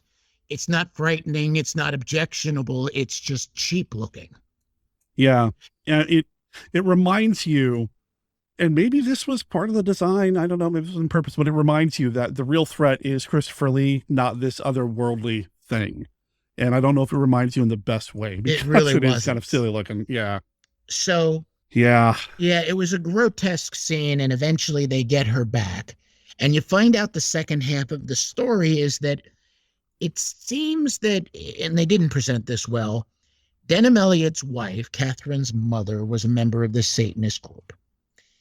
And the baby had to be born and baptized in its mother's blood, which is very satanic. It works for anything there, and it wasn't done badly. But Denham Elliott is never portrayed as a member of the group. He sort of was like hiding in the church watching this ceremony about his baby daughter. And they pull him out and say, well, you're one of us now. Yep. And they show him this medal. They have this whole ghostly scene that makes not a lick of sense with his dead wife. And he's now officially one of them, even though he's not one of them, which... again, doesn't make any sense the way this movie is flowing. And they say that if he ever goes against them, he's going to be burned because the pact will burn him to death. That's a setup because somebody's going to get burned to death because they're selling that from the day one. And you know what? That's storytelling 101, right? Yeah, it was so good for them. Yeah, they okay, I wonder who's going to die. It's going to be him or no. They had shown at the church earlier where it was now a Salvation Army place. And the woman who is the head of the Salvation Army is Frances Latour, who is best known to movie fans from the Harry Potter franchise as the head of the French school, Beauxbaton. That's Frances Latour. And she had actually been in a TV show with the one who played Mr. Dursley. They'd been in a TV show together, a comedy, where they played like a hippie couple that were trying to adjust to regular life. I saw like an episode, and I only remember that the father used to talk to the baby like he was talking to a full-grown adult. And I think they called like the baby like Yog or something like that. It's like, all right, whatever. But just a little side there. So they're trying to get Catherine back. They use a little bit of the voodoo hypnosis kind of thing. And she kills Honor Blackman. You don't see the actual death. Now, you've seen some gore up until this point. Right. Sort of. You've seen some pretty gruesome looking bullet hits. I didn't expect the bullet hits to be as gruesome as they were when it happened. It felt like these were effect shots done by technicians who knew what they were doing, but weren't used to doing bullet hits. Right. So the way it was shot, the way it was constructed, the way the splatter happened, I thought it was convincing, but it's like, you guys really aren't used to doing this. You're usually more stakes in the heart and things like that. But okay, cool, good on you. But yeah, you don't see the actual penetration of the weapon into Honor Blackman's body. You do see the aftermath. You see it later, but you don't actually see the actual act happening, which I think worked. I think that worked. One of the oddest parts of that is Varney comes home, Richard Mark comes home, and Catherine is gone, and, David, the boyfriend, is there and crying over the dead body, and he's swearing to kill Catherine and all of that stuff, and they have to go and get this information from Denham Elliott's character. And then they just leave, leaving Honor Blackman's dead body in the apartment. His character turned from, damn you, Verney, you got my wife, my girlfriend killed, what, for your book? To, I'm going with you. I'm going with you. I'm crying. You got my girl. It's all your fault, but I'm going to go with you. And so when that happened, though, like at first I thought, okay, this is a weird character turn. But then he also has absolutely no emotion behind his eyes when he says, I'm going with you. I'm going to get Catherine. Yeah, no, it was the worst performance of this movie. Well, I thought that at first too, But then I started thinking, he wants revenge. He wants to go, he doesn't want to help Vernie. He wants revenge on Catherine. And while Vernie didn't see that, that shocked me a little bit. Like, well, do you not see that your friend is coming with you because he wants her too, but not for the same reason, you know? So, but you know, in the end, he gets what? Right. And he's a one victim. thing we didn't mention is they have an info dump partially through this story where Vernie, now mind you, it's been stated from the beginning, this man writes horror novels, goes to the church, and he's like best buddies with the bishop who excommunicated. And they're like talking like old friends, like, oh yeah, it's all, oh well, he excommunicated him. The church, really? They're going to tell a horror writer this. Well, and not only that, but they've obviously told him stuff in the past, because he's like, I want the Book of Azeroth. I know you have it, you know, in the Black Room. Like, how do you know? Like, how many times have you stopped by here for consultations for your horror fiction? Yeah, well, oh, sure. Hey, you know what? I would love access to that. Yeah. You want to give me a key to some secret library that some church has about some, you know, I'm all in. Yeah, but I don't believe the churches really have that. But here's you know. the thing. Everybody on Earth knows the secret library of the Vatican exists. The Vatican. That's true. Won't even say it exists, though.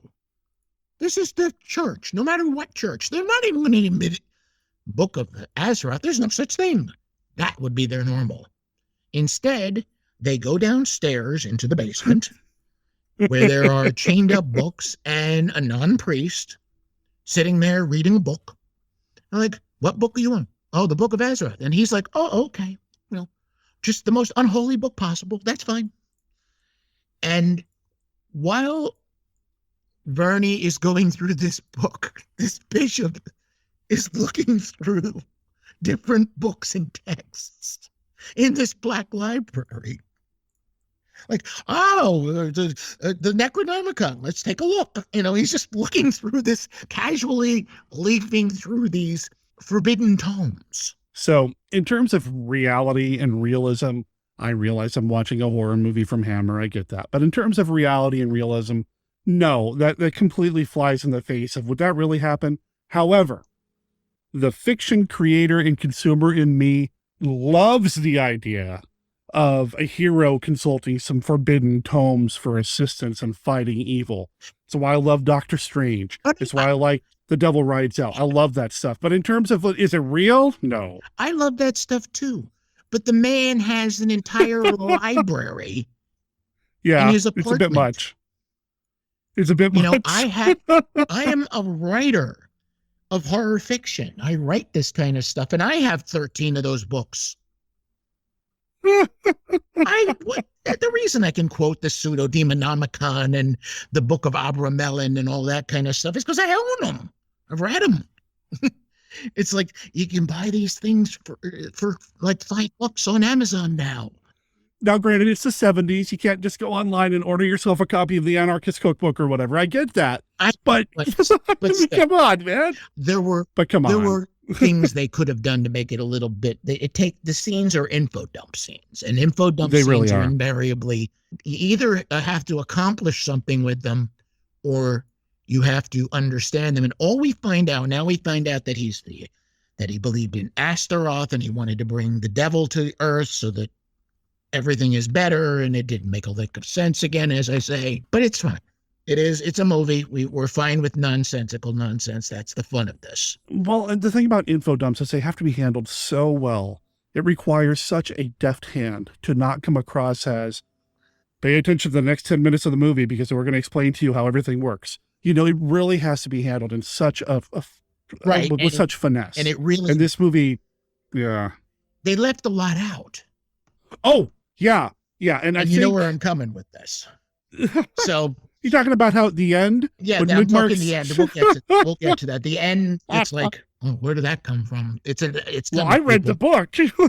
So they go to the church where the Salvation Army owns it, and they have all sorts of ghostly, spooky stuff.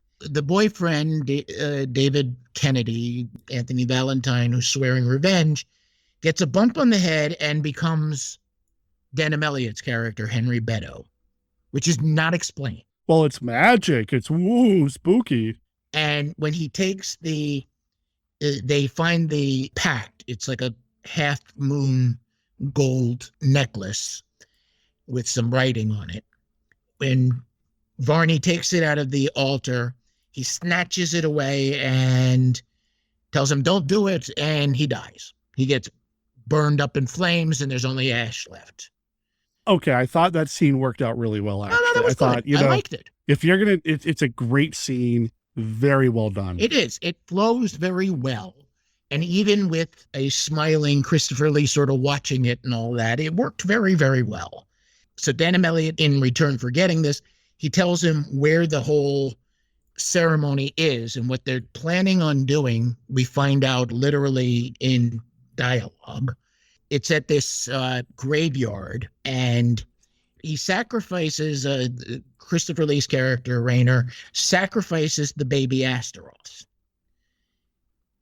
And before that, we have literally the most uncomfortable scene in the movie, period. I don't even know if I want to talk about that. Gross. Yeah, because it's pretty awful. And it doesn't work. It's pretty awful. And then it's followed by the second most, which is the full naked scene. Yeah.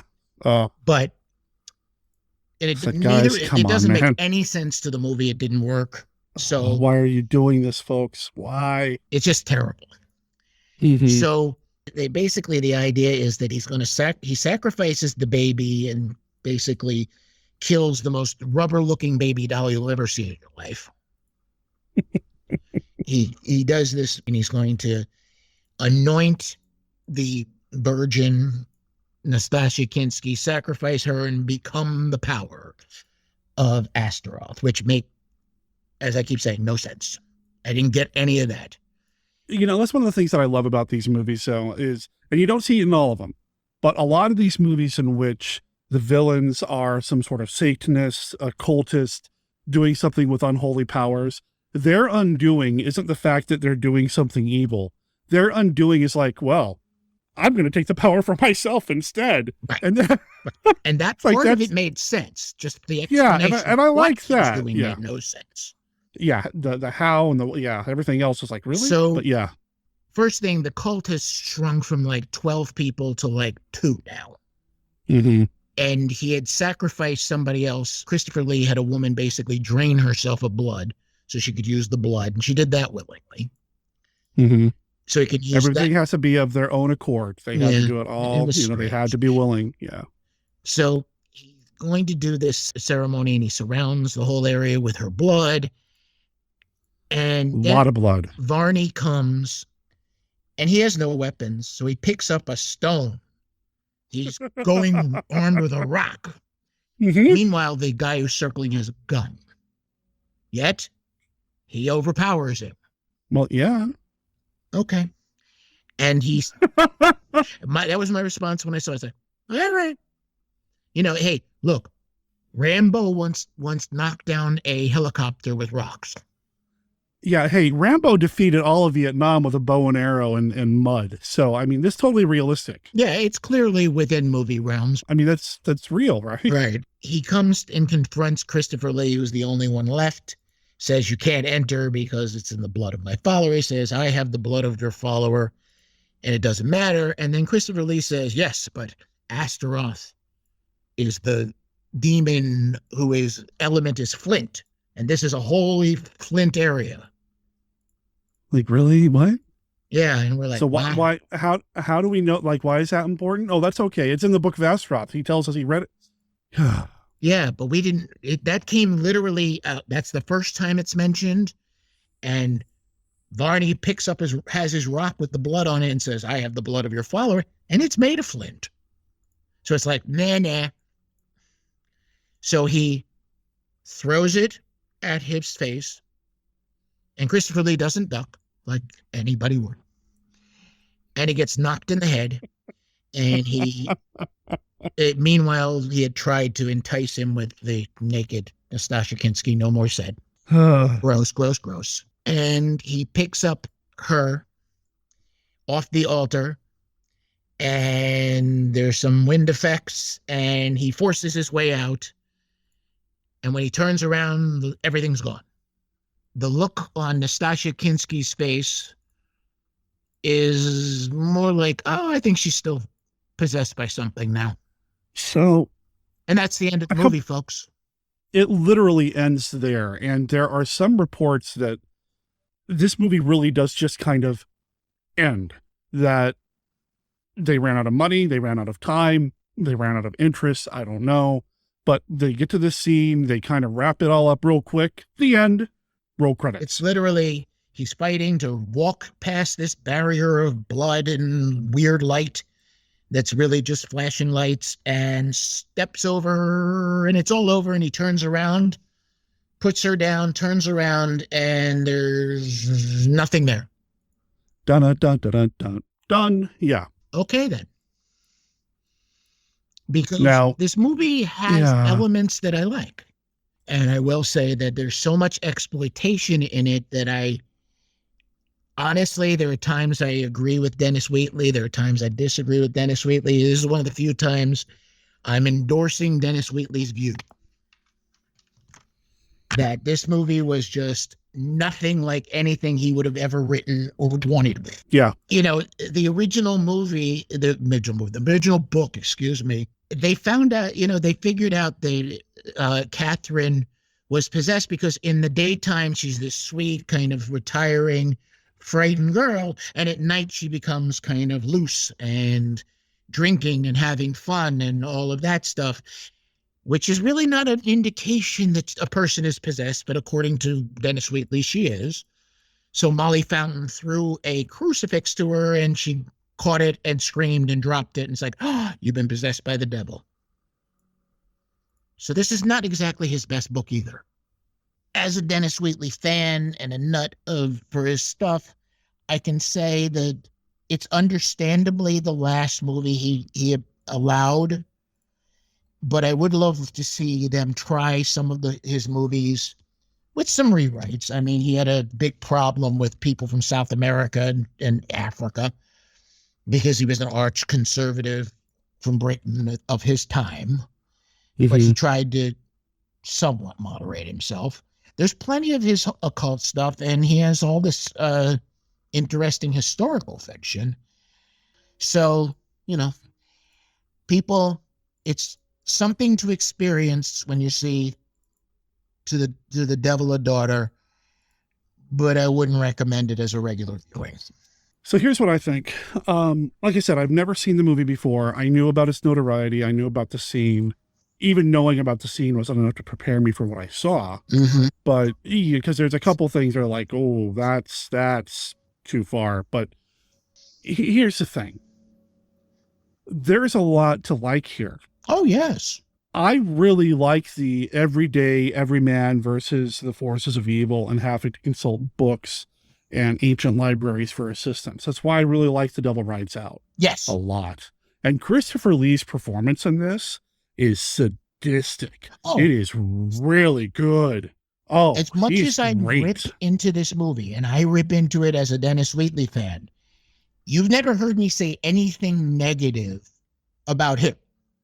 There's a specific reason, and you caught one of the things I was going to point out.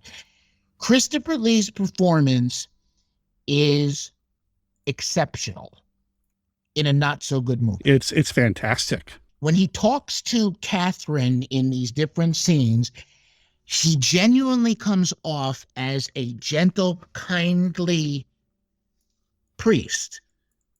And when she's talking about the children of the Lord, you can kind of believe, hey, maybe it's not so bad. Maybe there's other people involved the way it's kind of set up. But their Lord is Astaroth, and his performance in the scenes when he is even being nice to his congregation as he's killing them was so perfectly done. He hit every note, and he was a friend of Dennis Wheatley. Yeah, he was a big proponent of Hammer doing Dennis Wheatley films. So I'm curious as to what went through their heads and how that relationship was when this movie was completed. because well, it never really went any negativity because he knew that, Christopher Lee didn't write it or anything like that. But he had a problem with the concept of people doing his movies at that point. And you got to remember also, Dennis Wheatley at that point was getting up there in years. He died in 1977, so it's not too much longer there. Anyway, he had a different view of the world in his thing, so he knew that Christopher Lee had nothing to do with it, but he also was not going to allow this to happen again in his lifetime. And I can't object to it either, but all I can say is that, somebody once said to me, well, what if the world's worst filmmaker offered you money to make one of your books? Yeah, what would you do, Frank? What would you do if somebody came along? What would Frank do? Frank needs the money. Honestly, in thinking about it, going back, even though I'm a Wheatley fan, I don't really recommend this movie to people. I recommend it as a curiosity with the understanding of what you're getting into when you see it. It's interesting. It has good portions. Christopher Lee does an excellent job. Denham Elliott does a serviceable job. Nastassja Kinski was frankly exploited, in my opinion, in this movie. She looks very pretty for a teenager. Mm-hmm. She looks like she's in her 20s. She does. If they had kept her fully clothed and everything else, I would have had less issues with it. It could have done with several more rewrites. You should see it as a curiosity, or if you're a fan of devil cult movies or Dennis Wheatley. But unless you're a completist like myself, you're not going to want to have a copy of this in your collection. And I can tell you, my copy has only been used 2 or 3 times since I got it. So I have such mixed thoughts about it because there are parts that I really like. I think once you're able to kind of divorce yourself from some of the less favorable aspects of this, there's some decent stuff going on here. Now, they could have done more with the budget. They could have used a bigger budget. There are some issues with some of the performances and motivations. It's like they forgot to add motivations to all the characters. Other than Christopher Lee is evil and the other ones aren't. It's like, well, okay, we need a little bit more than that. And I understand Hammer wanting to be part of this, The Exorcist, Beyond the Door, Abby, all of this stuff with trying to get into the Exorcist devil occult films. I get that too. I just feel like they really, for lack of a better term, and I know this is a strong word, they really bastardized the source material based on what you said, based on the interviews and reviews that I've seen. Dennis Wheatley deserved a lot better than this. And they did make his material very objectionable when most of his books, while, having devils and all that, have a more bloodless quality to them. Not really exploitation material. Mm-hmm. The Devil Rides Out, though it has segments that are not based on the book, he liked it because it was a good movie. It was enjoyable. It's still enjoyable. You can watch it 100 times, and I have, and really get pleasure out of every moment of it. Even parts that are a little, dated and silly, like some of the effects, they're still it's a good movie. It's well written. It's believable. Christopher Lee does an exquisitely good job, and Charles Gray is absolutely spectacular as Morcata in that movie. There's a lot there. Oh, yeah. Whereas in this movie, you get Christopher Lee doing a great job because he's Christopher Lee, and most of the other people that surround him, including Richard Widmark, really kind of just phoned in his spot. Yeah, he didn't really bring much other than I'm the hero, but I was willing to go along with it. He has a charisma that I was okay with. He can be one of the best. But yeah, the motivations were still not baked into the script. We're not also, really baked into it. There's a sequence in this movie where he is sitting there and he's working on, he asked her about her date of birth and stuff like that. And he's working on he says he's an astrology expert or something like that. And he's got all of these interesting looking figures and stuff like that all written out in this paper. And they just sort of left that there, that we don't have a clue what he just figured out. All he had to do was turn to Honor Blackman and said, this is part of that 2% I talked about. And according to my investigation, she may be in more danger than we even know. and be like, oh, how? And she could say simply, how do you know that? And he could lift his paper and say, I can't explain it now, but just believe me, this is bad. And you've gotten 10 times more than an info dump would have done. Yeah, just a scene like that. It just comes down to the fact that sometimes if you're going to make a low budget movie like this, and that is fine, I would have had no problem with that. You have to have a cohesive script, and they didn't. And if you don't have it, you're not getting anywhere. And even if you watch the opening credits, you know something's up. Because in the opening credits, it tells you it's based on the novel by Dennis Wheatley, screenplay by so-and-so, adaptation by so-and-so. Why is there a screenplay and an adaptation credit for two different people for something based on a novel? I saw that and I'm like, oh, something happened here. And then I start looking into it and like, oh, yep, okay, I get it now. The original screenplay, screenwriter didn't really think the novel was great, so he had to fix it. And then somebody else came in and did this. Too many hands, too many cooks in the writing kitchen. And there's things to enjoy in this movie. I honestly wish I could spend a little time cutting it. As an editor, though I'm not an editor, I wish I could cut some sequences out of it and rearrange it a little so that it would make a little more sense. They did that with, they didn't they didn't edit it, but they did enhance the effects with The Devil Rides Out. Yes, and it worked. And that kind of works. So you could at least fix the puppet, man. You could cut out all the objectionable scenes. Mm-hmm. And make it at least a little bit more cohesive and interesting a film for the watcher. It would still have a lot of issues with it, but it wouldn't make you uncomfortable the way that this one does in the wrong way. If it made you uncomfortable, because it's demonic stuff and all that, great. That's what's intended. But this makes you uncomfortable in the wrong way. In the way that's like, I don't really think I should be watching this. I don't think anybody should be watching this. That's what I got out of it, and I always got out of it. And that's also why I don't really pay any attention to this movie too often. I kind of leave it in it's like, all right, it's there.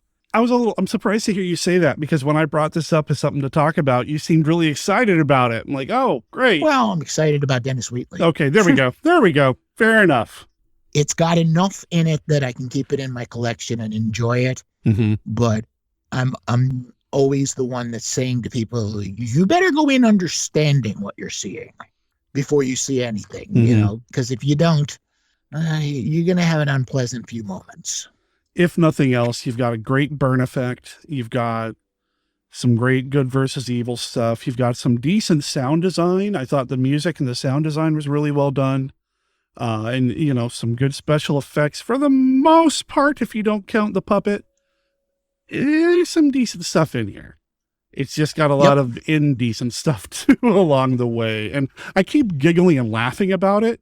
And it's not because I find it amusing. It makes me a little uncomfortable. And I think if you watch this and you don't feel that uncomfortableness, well, yeah, I don't know what to say about that. Right. And look, the sets that they used and the locations were spectacular. Oh, yeah. I mean, the set for that final sequence where in the sacrifice, mm-hmm. it was absolutely wonderful. It was perfect. Sure. Yeah. And the place where they had all the books, it looked like a place where you would hide really terrible books and stuff. There was a lot of, I can give a ton of positives, but as a viewer in watching the movie, it's like, I kept going like, why? Why did you do that? Yeah. And the fact is, it's one of these things that it's going to be forever known as one of the last movies and one of the worst in the Hammer list. Mm-hmm. And this is when they still made movies like, the comedy about buses and things too. So don't. Yeah, that's true. That's true. I think there was one more film after this from Hammer. It was their version of The Lady Vanishes from the 70s. And I think Elliot Gould's in that, isn't he? Yes, there was a lot of Americans in that one too. too. And then Hammer would go dormant for a while. And you know what? It is what it is. It's I keep it in the collection because it's Hammer and it's Dennis Wheatley, more for the second one than the first. But I'm pretty honest about my view of it. The fact is that Dennis Wheatley only really has one movie that you can say, hey, that's a good movie, and that's The Devil Rides Out. The others, yeah. I mean, there's only been like 4 or 5 of them. And what was the other Hammer film? Lost Continent. The Lost Continent, which is I remember that one being really. I remember kind of liking that one. I have a copy of it, and being the completist I am when it comes to Dennis Wheatley, it took me years to find a copy of it, and I found it in convention. Somebody saw I had 2 Dennis Wheatley books, and they say, "You like one?" I have one of his movies, and pulled it out. It's like, okay, I was looking for that. And I handed him $10 before I even thought about it. I remember kind of liking it, but yeah, if I had to rank, The Devil Rides Out is right there on top. Oh yeah, right there on top. So yeah, it's way and above everything else because it's actually just a plain enjoyable movie. Mm-hmm. You know, it's got a lot of positives, and the cast in it are just spectacular. There's always inherently a problem when you make a movie about like cults and stuff like that. So, you know, you get what you get. How does she do that? Because she's a witch. That's the sort of thing witches do. Sound the advance!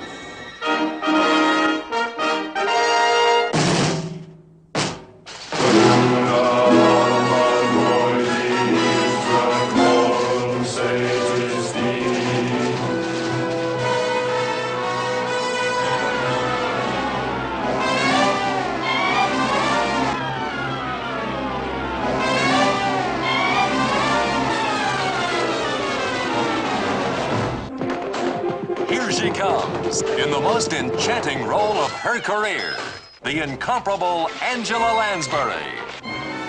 As Miss Eglantine Price, the apprentice witch, who's taking a correspondence course in witchcraft.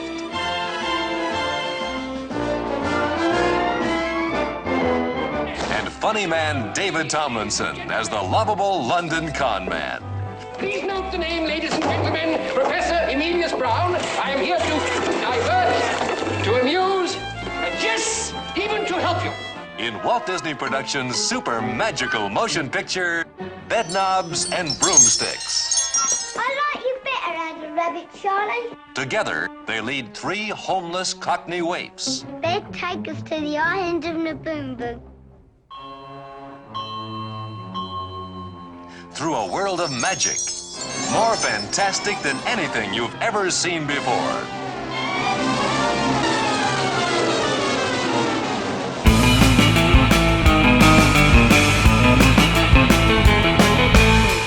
That brings us to the end of this episode of Monster Kid Radio. I want to thank everybody for listening, for downloading, for sharing tweets and retweeting Facebook posts. I think I say that every time, and I get it wrong unintentionally every single time, but you know what I mean. Thank you for spreading the word about Monster Kid Radio. If any of your friends, family, anybody you want to share the Monster Kid Radio experience with are interested, send them over to the website at monsterkidradio.net. Here you're going to find every episode, all the contact information that has been mentioned earlier, like this. You can call and leave a voicemail for Monster Kid Radio at 503-810-5MKR.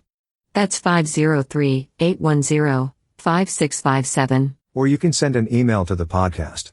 monsterkidradio@gmail.com is the email address.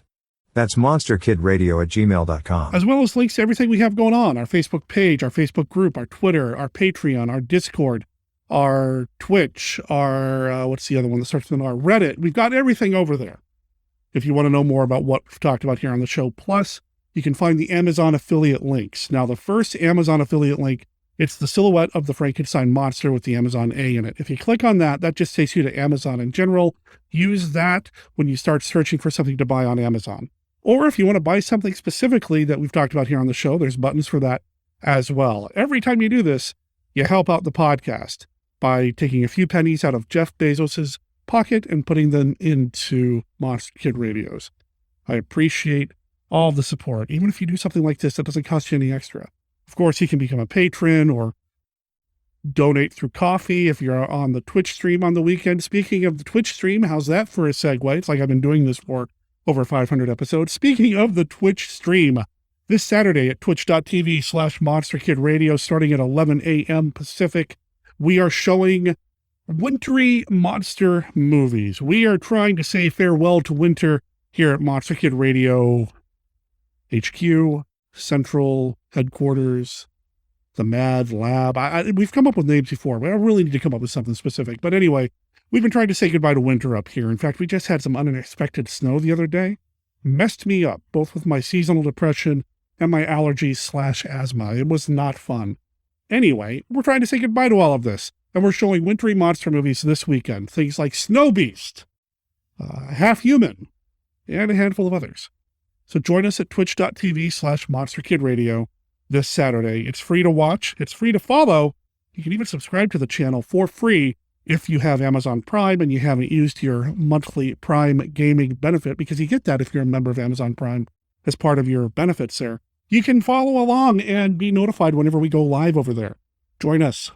It's a good time. It lasts all day. You don't have to be there right at 11. You can join us towards the end. I can tell you that sometime around 6 o'clock or so, I typically try to come on live, so we actually get a chance to hang out and just chat it up before I play the final movie of the night. And I usually let the crowd vote for what that final movie is going to be. So you want to be part of that. And then on Tuesday at the same place, about 3:30 p.m., we have what we call the Monster Kid Cliffhanger Club. That's what we're calling it right now. We're showing nothing but serials, old school cliffhangers. We're in the middle of Burn 'em Up Barnes and The Vanishing Legion. What's coming up after that?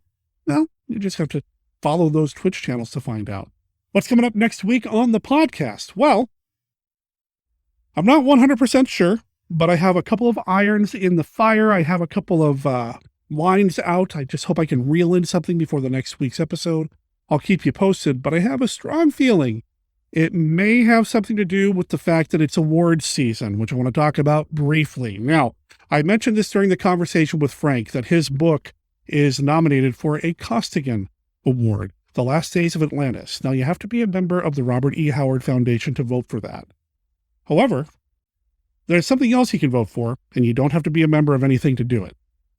And no, I'm not talking about the Wednesday's favorite animal thing, although I appreciate votes for that too, or excuse me, she does, and you don't want to disappoint her. What I'm referring to are this year's Rondo Awards. If you're on any kind of social media that deals with classic horror or classic monster stuff, you know that the Rondo Hatton Classic Horror Film Awards ballot has been officially released, and it's a doozy. If nothing else, go to rondoaward.com and check out all the cool stuff that you might have missed out last year. This is a comprehensive wish list. It's like a gift book or a wish book listing of everything that you must, that's awesome in classic monsterdom: books, articles, columns, DVD, Blu-ray releases, commentary tracks, podcasts, movies. Just, it's all awesome. Go check that out. Being nominated is amazing, and Monster Kid Radio has been nominated for Best Podcast, and I really appreciate that. Thank you. A number of amazing podcasts have made the ballot this year. Maybe you'll find another favorite podcast. Go check out the ballot, rondoaward.com. The directions on how to vote are over there, and I'll be putting together a bumper that I'll be playing on the Twitch stream and on future episodes of Monster Kid Radio that kind of break down how to vote a little bit more. In the meantime, go check it out. You can only vote once, though, so really spend some time with it. And you don't have to vote in every category. Also, there's a bunch of write-in categories. You know what? Just go check it out. I think that brings us to the end of the episode, though. So I want to wrap up by saying thank you for listening. I know this week's movie was a little on the rough side. I'm going to put it behind us, think about the good stuff from it, and think about the good time that we had with Frank, and look forward to what we have coming up next week. Monster Kid Radio is a registered service mark of Monster Kid Radio, LLC. All original content of Monster Kid Radio by Monster Kid Radio, LLC is licensed under a Creative Commons Attribution Non-Commercial No Derivatives 3.0 Unported license. Of course, that doesn't apply to the song Satanic Cowboy Surf Rock Mayhem.